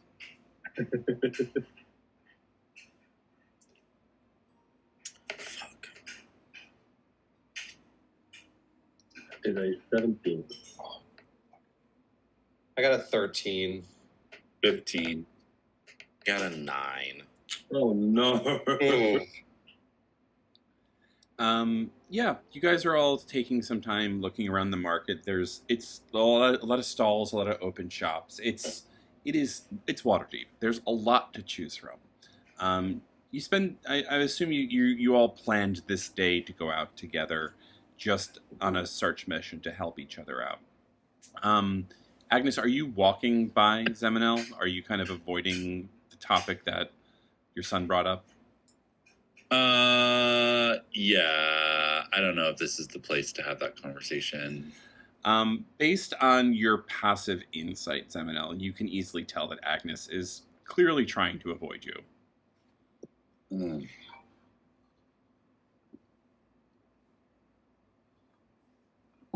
Damn it, I don't think there's any world in which Zeminel doesn't say something about that. Fuck. Would I have known? Would the group have known that you went to see Halabaster? Your son? Yeah, probably. She would have announced it. So yeah, I think I would just say, is everything okay with Halabaster? You seem distracted. She's gonna look at you, but there's gonna be like a weird like look in her eyes, and she's gonna be like, yes, just some painful memories. She seems to be telling the truth. Yeah, that seems to be a theme these days. But just let me know if you need anything, okay? She pats you on she hovers up and pats you on the shoulder. As you're all looking, you all start hearing people making a commotion. This is like, you're spending the better part of the day finding stuff. It's getting into like early evening. You hear a commotion happening to the west. Like people are starting to, you see like voices are being raised. People are clearly on edge. And then you see people start like moving east. They're like trying to get away from something. And then people are starting to run. It is like now a full on like, not a mob, but like a very fast clearing out, moving from west to east. Something's coming. Something's happening to the west. I guess we go investigate. Everyone. Yep. Okay. Yeah. Let's try. I'm going to turn this on. Where'd it go? Not that. Yeah.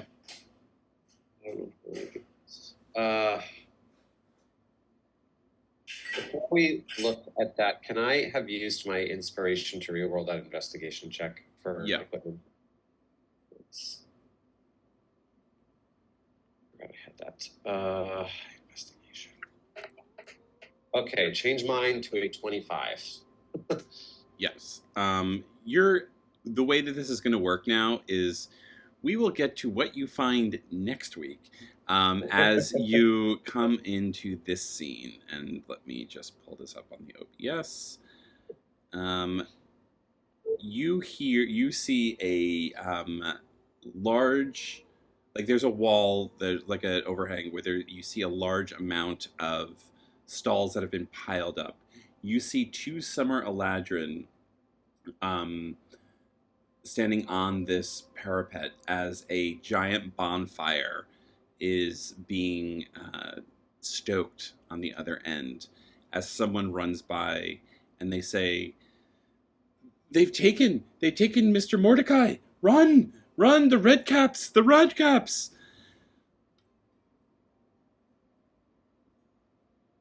As in the Eladrin? You're not sure what they're talking about. It's very chaotic. But as you come around, you see 2 Summer Eladrin standing on the wall, trained longbows, and they've kind of amassed this like weird blockade to prevent people from getting through. As they are screaming behind them, "Burn him! Burn him for how he treated us! Tell him to send us home!" I know previous campaign knows Mordecai.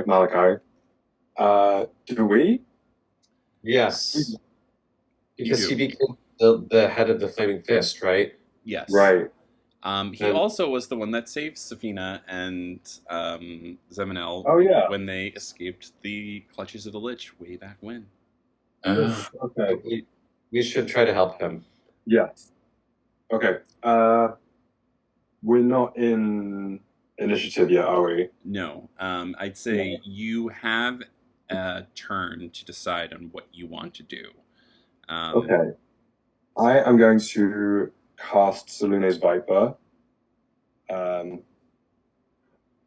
also seeing those Summer Eladrin, I am flashing back to reading the Gazette one morning and reading that Orange Eladrin are seeking a pair of magical gloves, and so obviously that is...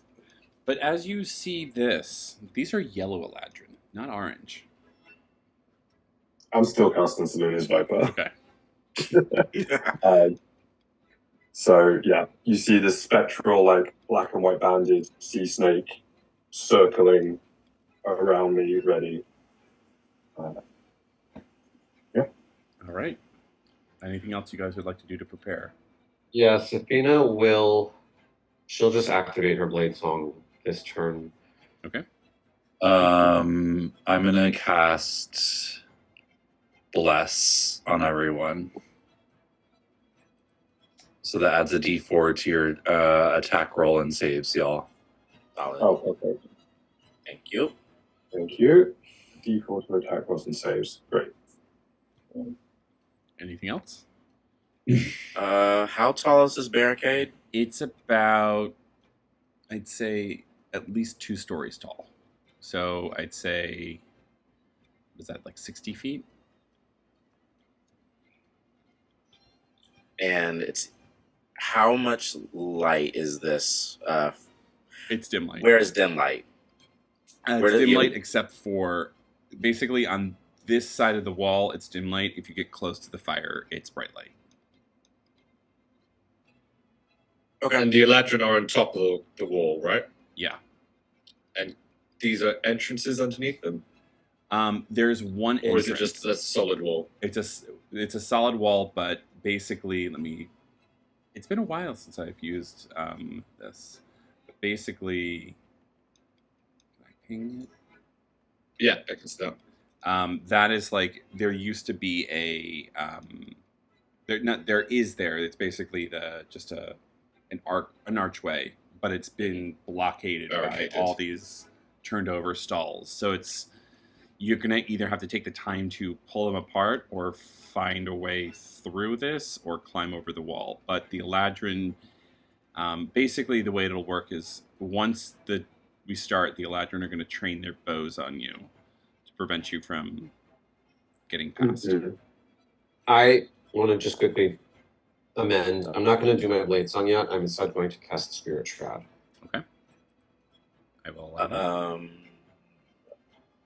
Since I would say you guys all explained to Zamir who this person is and how important they are, and I will wait for everyone to finish. Once everyone is finished, I'm going to cast Darkness centered on one of the Eladrin and Shadow Step to them. Nice. Okay. You're going to cast Darkness on which one? Let's say the top one. Yeah, the top one. And I'm going to start running towards the wall where the other one is. All right, let's start combat. Everyone roll initiative, please. Roll with advantage. Roll with advantage? Yeah, for my Warning Morning Glory. Ooh. Oh, by the way, you can't roll it with advantage. Because Prasa has taken that build back. Well, then, I guess, sorry. Maybe this was our last one. I got a 20. For what did I just roll? Can I still keep my nat 20 that I just rolled? I will allow. Thank you. I got a 22. What the hell? I'll allow it this last time, and then you realize, oh crap, he took it back. 24. All right, so Agnes, what was the total? Advantage regardless. 22. Raziel? 18. Safina? 24, I think. I'm trying to look at my log. Can someone look at the roll log?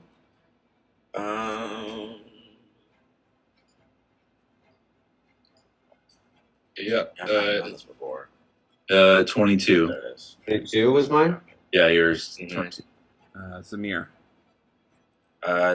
24 total. All right. Not 20, though. Zeminel? I got a 21. All right, let's start combat. All right, Safina, your turn. The Summer Eladrin to the north has been darkened, if you want to call it that. How far away does Summer Eladrin be? From you? Yeah. About 50 feet. And then it's about 60 feet above. So don't make me do math. yes, okay. And can we see Mordecai Malak, whatever the hell's name is? You can see, you heard it, and then you can hear his cries as you see the fire kind of reaching above the wall. I'd say with enough of a perception check, you can see through kind of like the openings of these stalls turned over that there is someone being burned at the stake.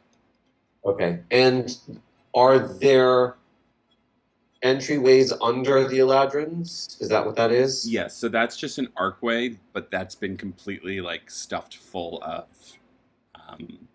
I see. turned over carts and shop stalls and stuff.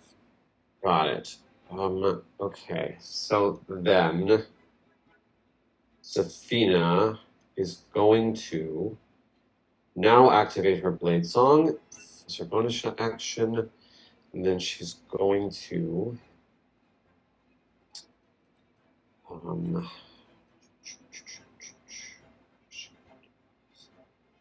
60 feet up, you said? Mm-hmm.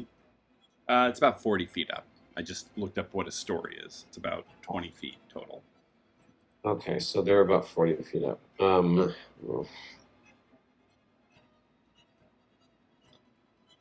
She will get... you said they're 50 feet away. Yes. Okay. You know what? she's going to run. Actually, yeah, she's going to run halfway. And then cast. How do we do this? Yes. Vortex Warp on Summer Eladrin B. It needs to make a Con 17 saving throw. Okay. He rolled a 13. Amazing. So I'm going to teleport him right here. Okay.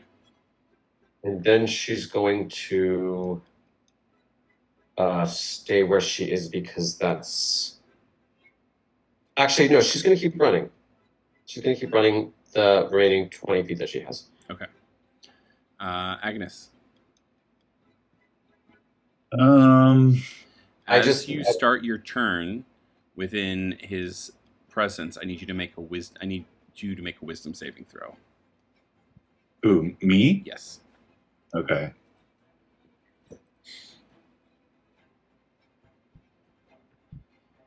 Oh, that was so close to a critical failure. Hold on, let me add roll D4.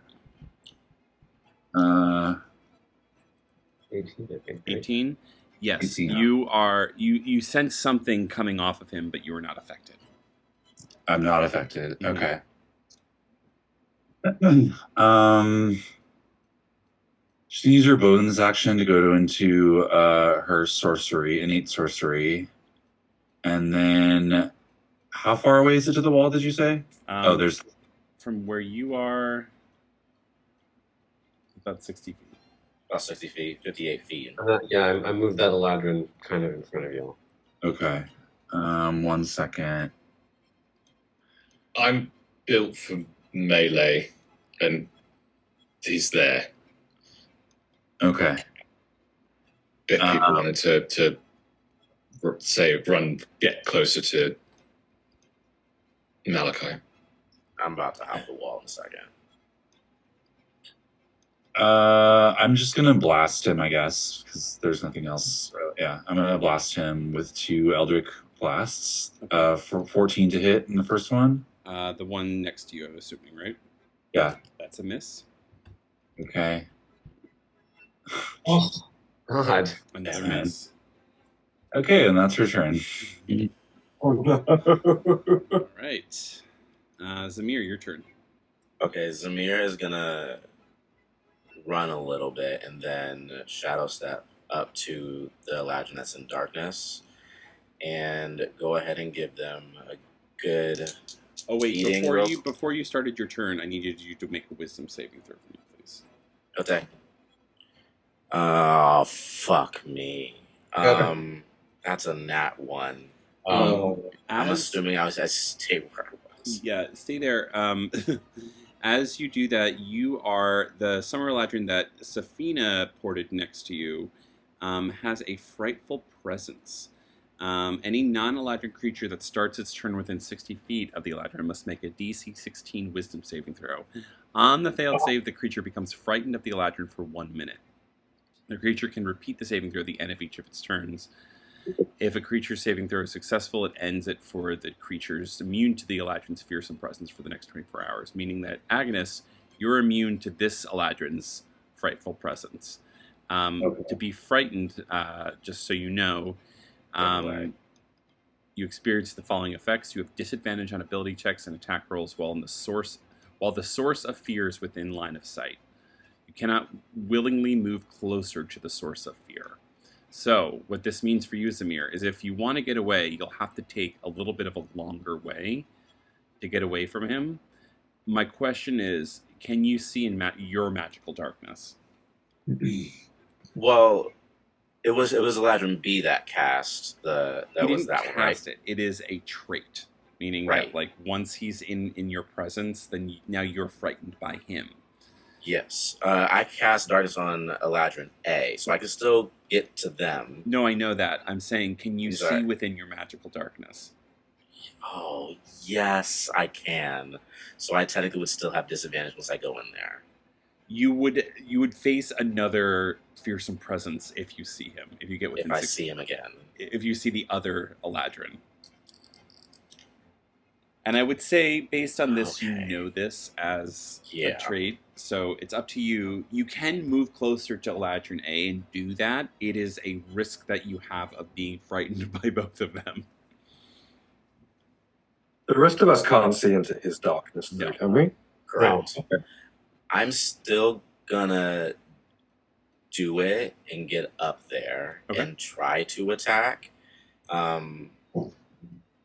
After shadow stepping, I will have it.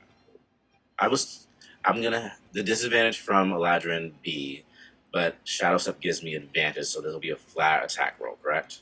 Yes, but first you have to get the... No, you're not starting your turn there. So yes, you can attack him first, but at the beginning of your next turn, you'll have to roll against his frightened presence. If you you don't have disadvantage against Eladrin A. Yeah. You just have disadvantage against Eladrin B, so you still have advantage. But does the disadvantage happen just for the person I'm frightened against, or just because they're in my line of sight? Just for the person you're frightened against. Oh, solid. Okay, so I have advantage still. I'm just saying, like, if you end your turn there, you can see him, you are subjected to his frightful presence at the beginning of your next turn. Gotcha. So did I roll 2 No, that's a 19, not a 13. Great, lovely. That's gonna be like 28, 27 to hit. No, 28 to hit. That definitely hits. That one is going to be 9 points of bludgeoning force damage, and I'll go ahead and give them the stunning strike for this one. Okay. DC 14 Constitution save. Okay. He rolled a 14 exactly. No, they didn't. They rolled a 6. That was your portent. That was my portent. Yeah. So they are stunned until they come out of it, and then I don't want to end my turn here. They're stunned. They can't do shit. Y'all can attack that one, and then we'll leave this motherfucker in darkness for a little bit. I'm gonna go ahead and jump down. And is it line of sight for so it doesn't even matter if I don't know if I have enough movement to get away. How much movement do you have left? I would have, because this entire thing was about 60 feet, but up would be more. So I probably moved 20 feet there. Bonus action shadow set to 60.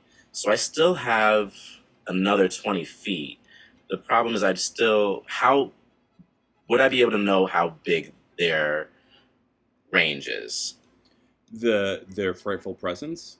Yeah. Well, that's the thing. You can see within your magical darkness, but when you cast darkness around them, it's as if you're seeing like just a darkened orb. So the way it would work is if you theoretically want to jump down, you would lose your dim light because you'd be fully lit by the fire, but you wouldn't be able to see any of the Eladrin. Yeah, we're jumping down, so I don't. We're gonna get away Has from this everyone one. added the D4s to their saving throws from Agnes's Bless? Yes. Okay, great. I rolled on that one anyway, so it won't matter. Yeah. But I will leave old dude stunned for now. Okay. And jump down. So he's in darkness and stunned. As you jump down, you see 4 red caps kind of like chanting and just kind of like raising. And these are little gnomish men, but like more exaggerated features, wearing iron boots. As you see a tiefling man missing a horn in radiant silver armor, tied to a post being burned alive. Behind him, you see an open portal to what looks like some fantastical realm, and it seems as though this may be where these fey creatures came in from. Do you want to do anything else? No, that'll be it for me. All right, Raziel. Okay, you're about to tell me that I'm going to have to make a wisdom saving throw, aren't you? Yes, I am. So I am also going to say, before I make that throw, that as there was a commotion, I would have gone into a rage as I was running towards before. I will allow that. Right. Thank you. Okay. So now I'm going to make my roll. And I had 4, right? Mm-hmm. Or I had a D4. D4. Okay. So Give it a 4. Oh yeah. Huh. Great. So, Raziel, as you look up, and it's not exactly what's happening in real life, you notice there is a solar eclipse starting to occur. Oh. I will allow you to choose whichever rage you'd like.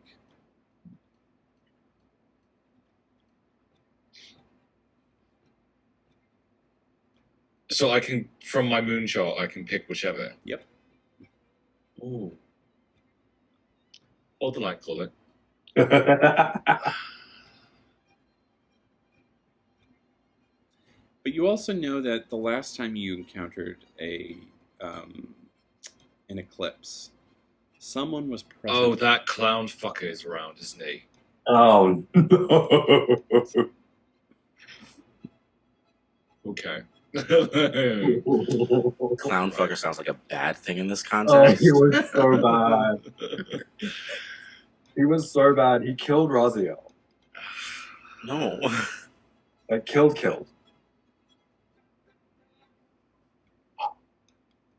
I hate this. In my head, I'm just hearing like da da da da da da da da da. Da, da, da, da, It's a little like No, not only the little wind up thing. No. Like the terrifying ice cream truck music.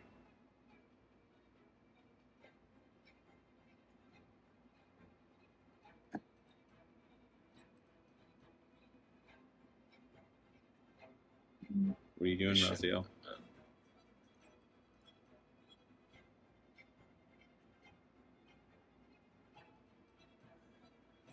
And then the Summer Ladron's going to go after you're done.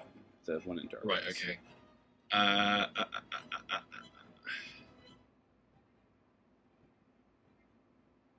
have a question. Do we have to scale the wall to get to the other side, or there's a... Unless you have a better way to do it. Okay, great.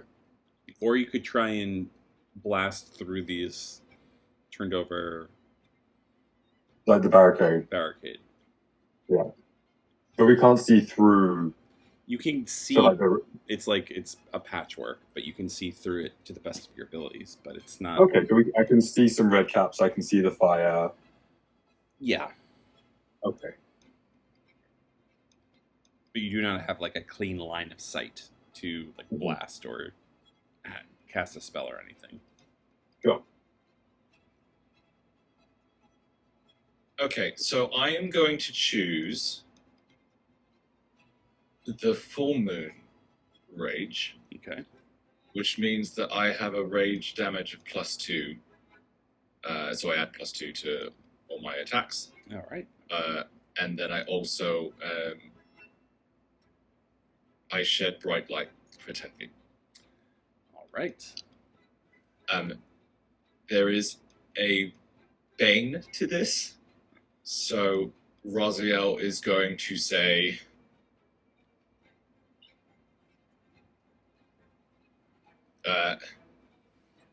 make sure enemy nearest me.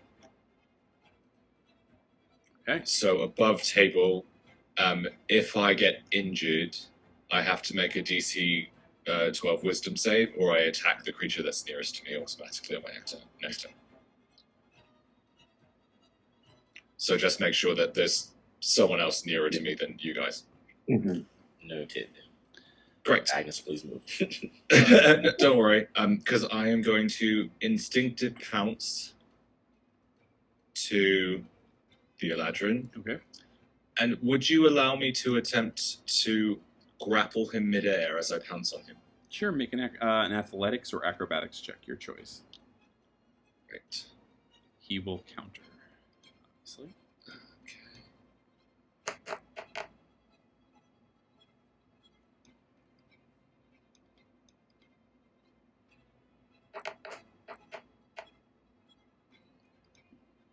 Yeah, you succeed.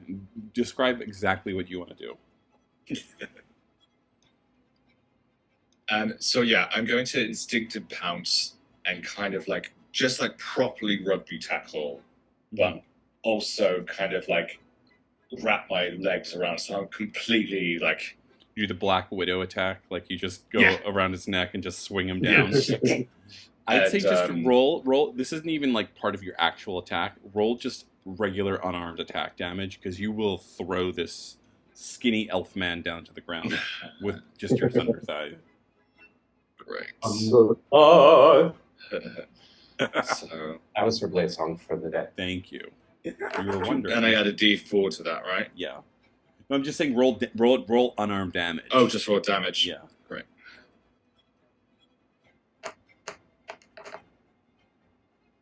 That's a 27. That's you still to hit. Roll the damage. Shit. Sorry.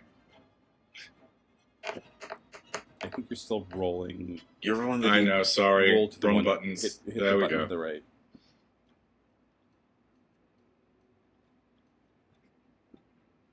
A lot of would-be great attack rolls. Right. Let's hope you keep doing that. Well, you know what? In honor, like I'm assuming you're going to do 2 different attacks. I'll keep those as 2 hits. So roll your weapon damage and then roll your unarmed attack damage. Those are I'll take those as your actual hits. Okay. If you don't have unarmed attack, just roll a d10. Yep. So d10 there. Yeah. So that's a 4.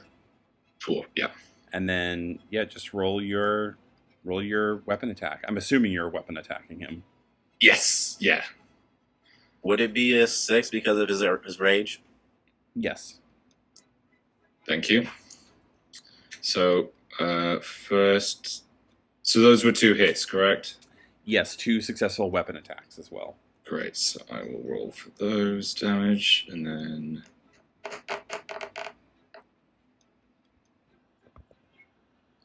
so the first one is 11, 12, 13 because of +2, and then I add a D4 roll. So that's 17. Okay. And then the next one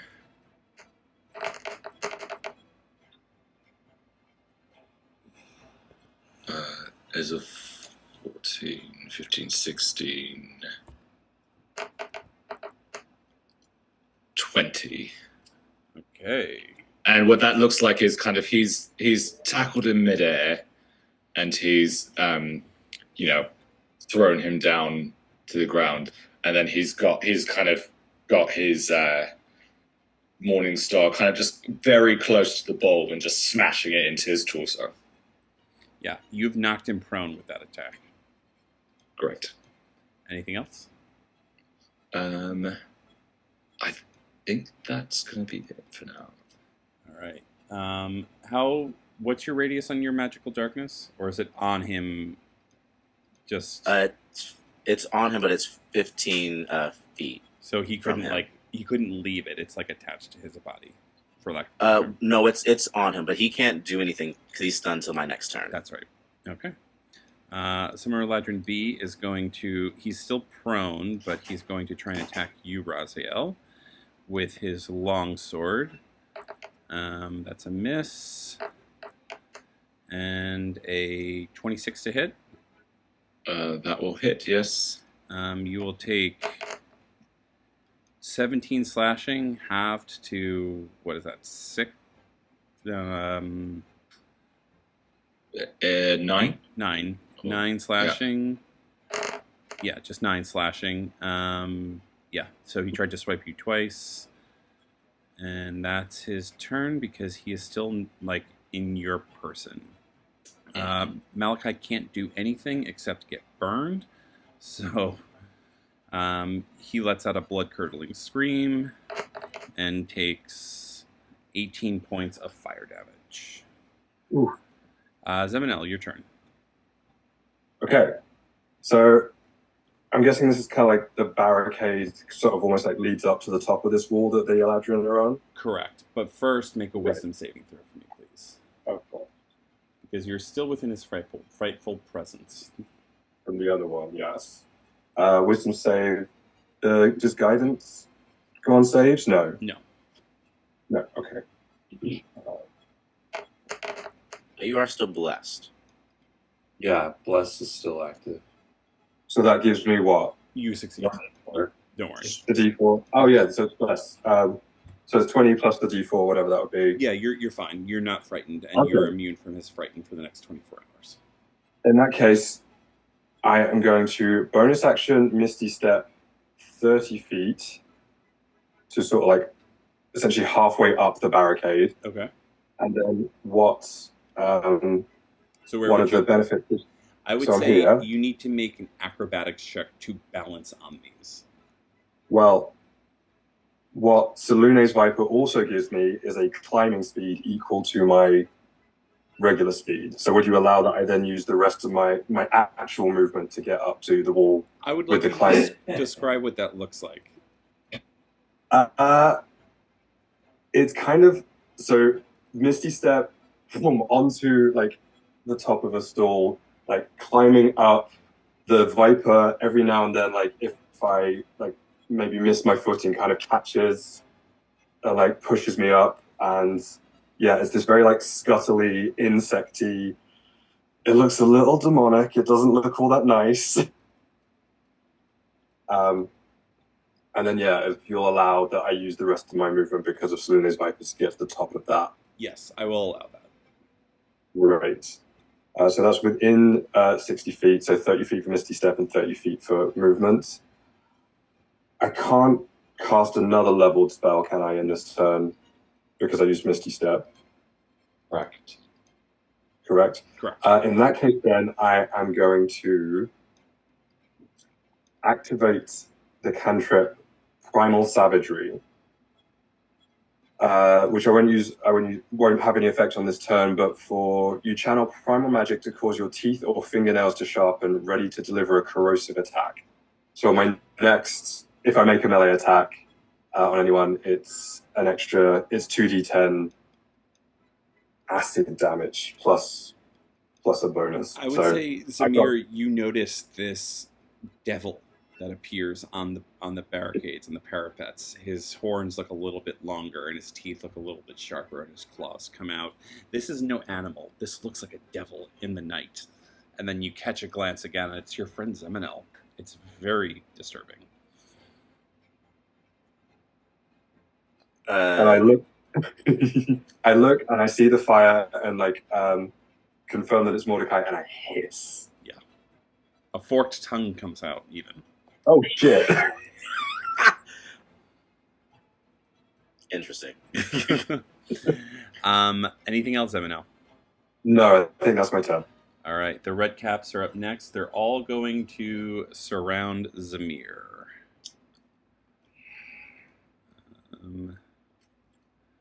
As they're all going to attack you. Great. It's a little silly. I think that Zeminel and Raziel experienced this. They are going to attack you with their boots. They're all just trying to kick you with their iron boots. Okay. I need you to make 4 dexterity saving throws for me, please. Oh. Not even an armor class one. Interesting. That's gonna... Okay. That's a 24. That's a 10. Fuck me. That is a nat 1 and a 17. All right, so that's 2 failures. So you're going to take 2 kicks.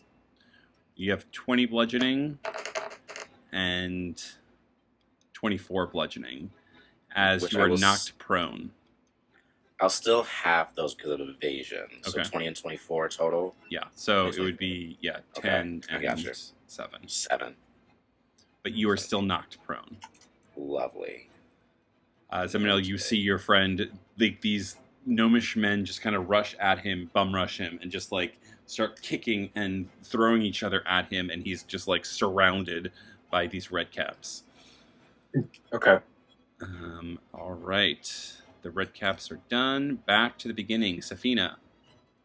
So she's going to misty step 30 feet in the air, and then when you see her emerge, she'll have activated her radiant soul, so her wings will come out. Then Fuck it up, too. you will fly. That would be 30 feet, so 10 feet. So she has 30 more feet. She's going to, she has 30 more feet. Then fly down here. Mm-hmm. As she passes Zeminel and sees the red caps, she will say, Zeminel, help Zamir. I'll get Malachi. Okay, that's 6. I appreciate you sticking to the rules. That is her turn. All right, Agnes, your turn. Agnes is gonna move. I guess, is this like 25? Yeah, are you going to try and climb over the barricade? I don't think I'll make it there. It's 60 feet away, right? I only have a 25 feet speed. Yeah. But if you'd like to, if you want to stand on the barricade, you're going to have to make a acrobatics check. What about her boots? It's hovering. I'm hovering. Okay, I'll allow it. So she hovers up to the wall. Well, so basically you can hover above this, but you can't you're not flying. So you can't make it above the wall. You'd have to take an action to kind of push yourself up. It's very like zero gravity with these boots on, because it's only casting levitate, not fly. Okay, so she'll do that. I'll take half my action or is it half? It's your full action just to get that high, because you're like pushing off the ground. Okay. So you have a bonus. Rosie, are you going to be okay? Wait, what? I was like, Raziel, are you going to be okay? I'm good. Oh, I figured he was fine. Plus, he said we need to get away from him, right? Because he could attack us. Yeah. I'm going to use my bonus action to do healing word. Okay. And I'm going to do it on Zamir. You're not doing well, right? I mean, like, I still have 49 hit points. Do you have any other bonus actions you want to do? I'll just heal you. It's fine. You can also heal Malachi. You can actually, heal Malachi. Okay, I'm going to heal Malachi. So that's for 7 points. He says, "Thank you." And that's it. Okay. Up next is Zamir. Okay. I don't know how strong these people are. They're red caps. They don't. Okay. Try to leave the darkness where it is. I'll move it. Okay. All these red caps. Well, 3 of these red caps are gonna get. No, actually, all of them. I'll expend a focus point. I'm gonna attack all 4 of these red caps. Okay, so that's 2, and I get to add a D4 to these. It's 15. One of them is 20. Math. Why is math hard? 26 to hit. Yes. One of them is gonna be a 18 to hit. That hits. Okay. So for one of them, that is 8. That is 11 points of bludgeoning damage. Okay. For another one, that's going to be 7 points of bludgeoning damage. Okay. And then we'll go after the other 2. Raziel, you're on deck. 16. 19. It's 28, 29 to hit. I know that's going to hit. Yep. And then 15, 26 to hit for the other one. I'm assuming you're attacking all 4 evenly, correct? Yeah, I'm attacking all 4 evenly. Okay. 11 points of bludgeoning damage for one, and then 9 points of bludgeoning damage for the last one. Describe what this looks like. Is this just like a full-on, like, I imagine, like... Oh, it's fully like Zamir is... Oh, hold on. No, I had to use half. I just had to use my full movement to get up. Never mind. It was just prone. As soon as Zamir like full does the kick feet, lands on the feet, and then just immediately starts like matrixing all of them. Mhm. Like as he kicks one, he punches another, and then he does a spin in midair, like horizontally, and then does the same attack to the other two on the other side.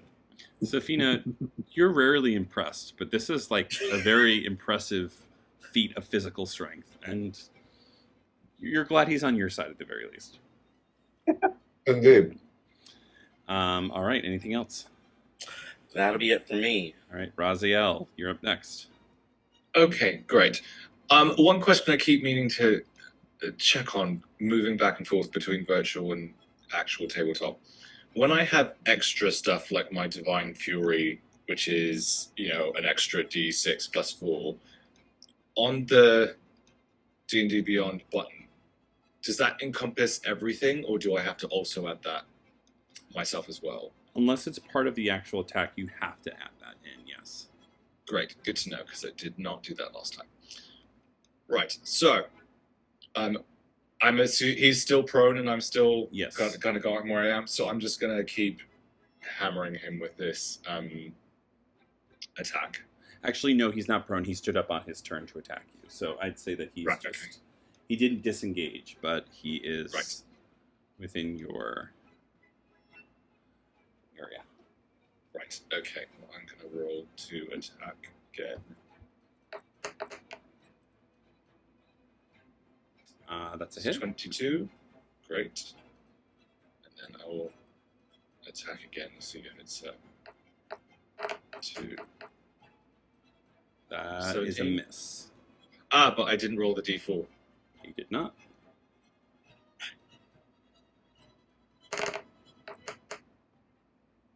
That's a hit. Great, so I've got 2 damages to roll, yeah. Mm-hmm. So that's going to be 16, 17, 18. Let's do Divine Fury Radiant.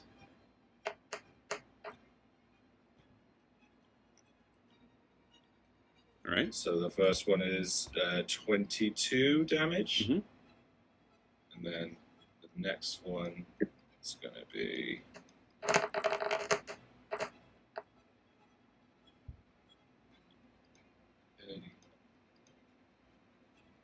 All right. Anything else? plus, sorry, plus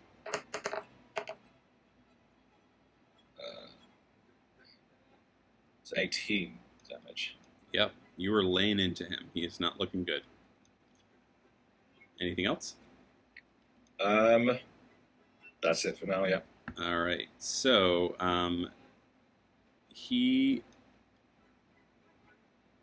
the Eladrin, it was the end of your turn, correct, Zamir? Just unstunned? Yeah, he's unstunned, but he's currently still in darkness. Okay.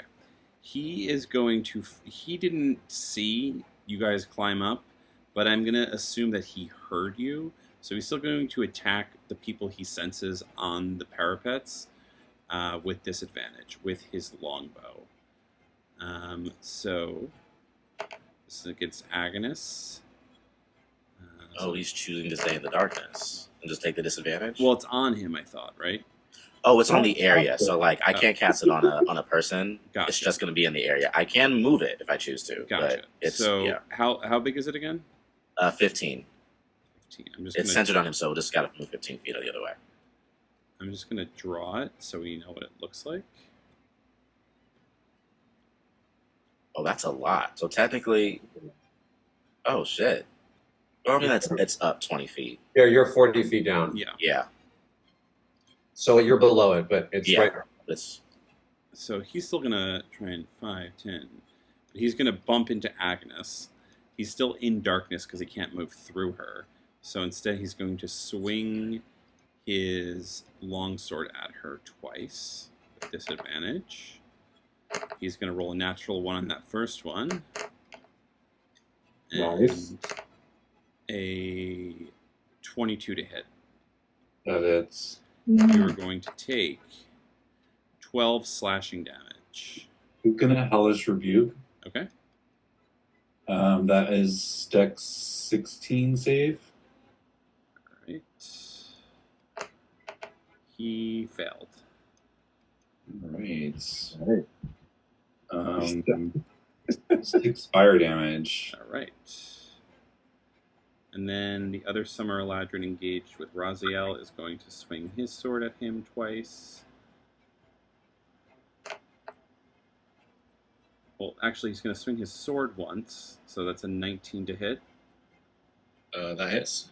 You're going to take 17 slashing damage, and then he's going to pull a small blade from his side and slash you with that.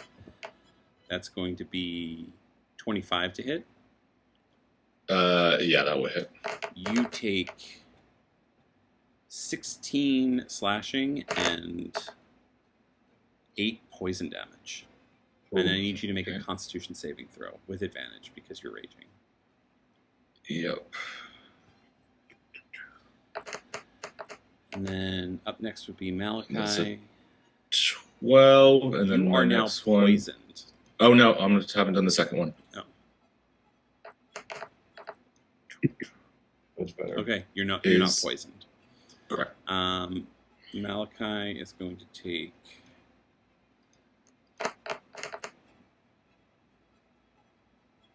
14 points of fire damage. Zeminel, your turn. Okay. This changes things. Okay, so I am going to stick with my original plan, even though I sort of like get bumped, I imagine, by Agnes. And then Zamir, around you. Actually, let me get this, pull this up. Where are you? And okay, so that's 10 feet. Perfect. So you see like thorns and twisting vines kind of come up around you and these red caps.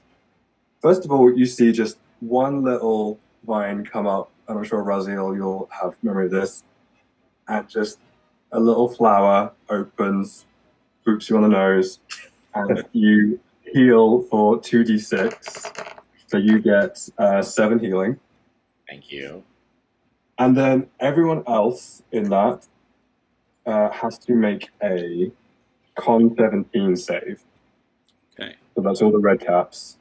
And I'm hoping the Eladrin, but if the distance up the barricade is too high, then Too high for I him, but understand. the red caps all fail.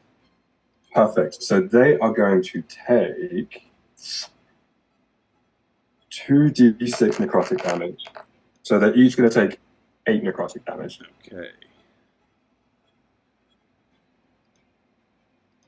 Anything else?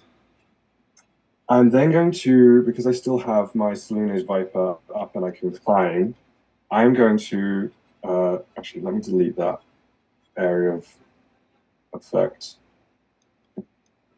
You got Fine, it. I'll just move it out of the way. I'm going to scuttle down the wall past Agnes and kind of like shimmy my way, like trying like push my way between her and this Eladrin, probably like pushing her back a little. Yes, I'll allow that. She's small. And I think that's all I might be able to do. Although actually, bonus action, I do have the attack part of Saloon's Viper. Mm-hmm. So I would then attack the Summer Eladrin with that. Okay. So that is a... Oh, fuck. Yeah. No, that's not a hit. I miss. All right. Oh, that's for sure. Redcaps are all going to attack since they can't use their Ironbound Pursuit. They're all going to attack with their sickles on Zamir. That is a miss. That is a 22 to hit. Hits. That is another 22 to hit. And then, yeah, so 2 hits. So you're going to take... Oh, wait, what was the Eladrin's AC? I forgot to do plus dice. Zamir's going to take 18 slashing, and the Summer Eladrin, it's 19 on his AC. Oh, I wouldn't have made it. Okay. As we get to the end of the Redcap's turn, Raziel, you turn around, and you see a familiar-looking jester as he's walking forward, as he's just throwing blades up, and he says, "Faye has come to help," as he throws 2 daggers at you. And you instinctively try and dodge, but you realize they're not meant for you, as they hit the Summer Eladrin both in the eyes and kill him instantly. As he says, "It's been a long time, Raziel.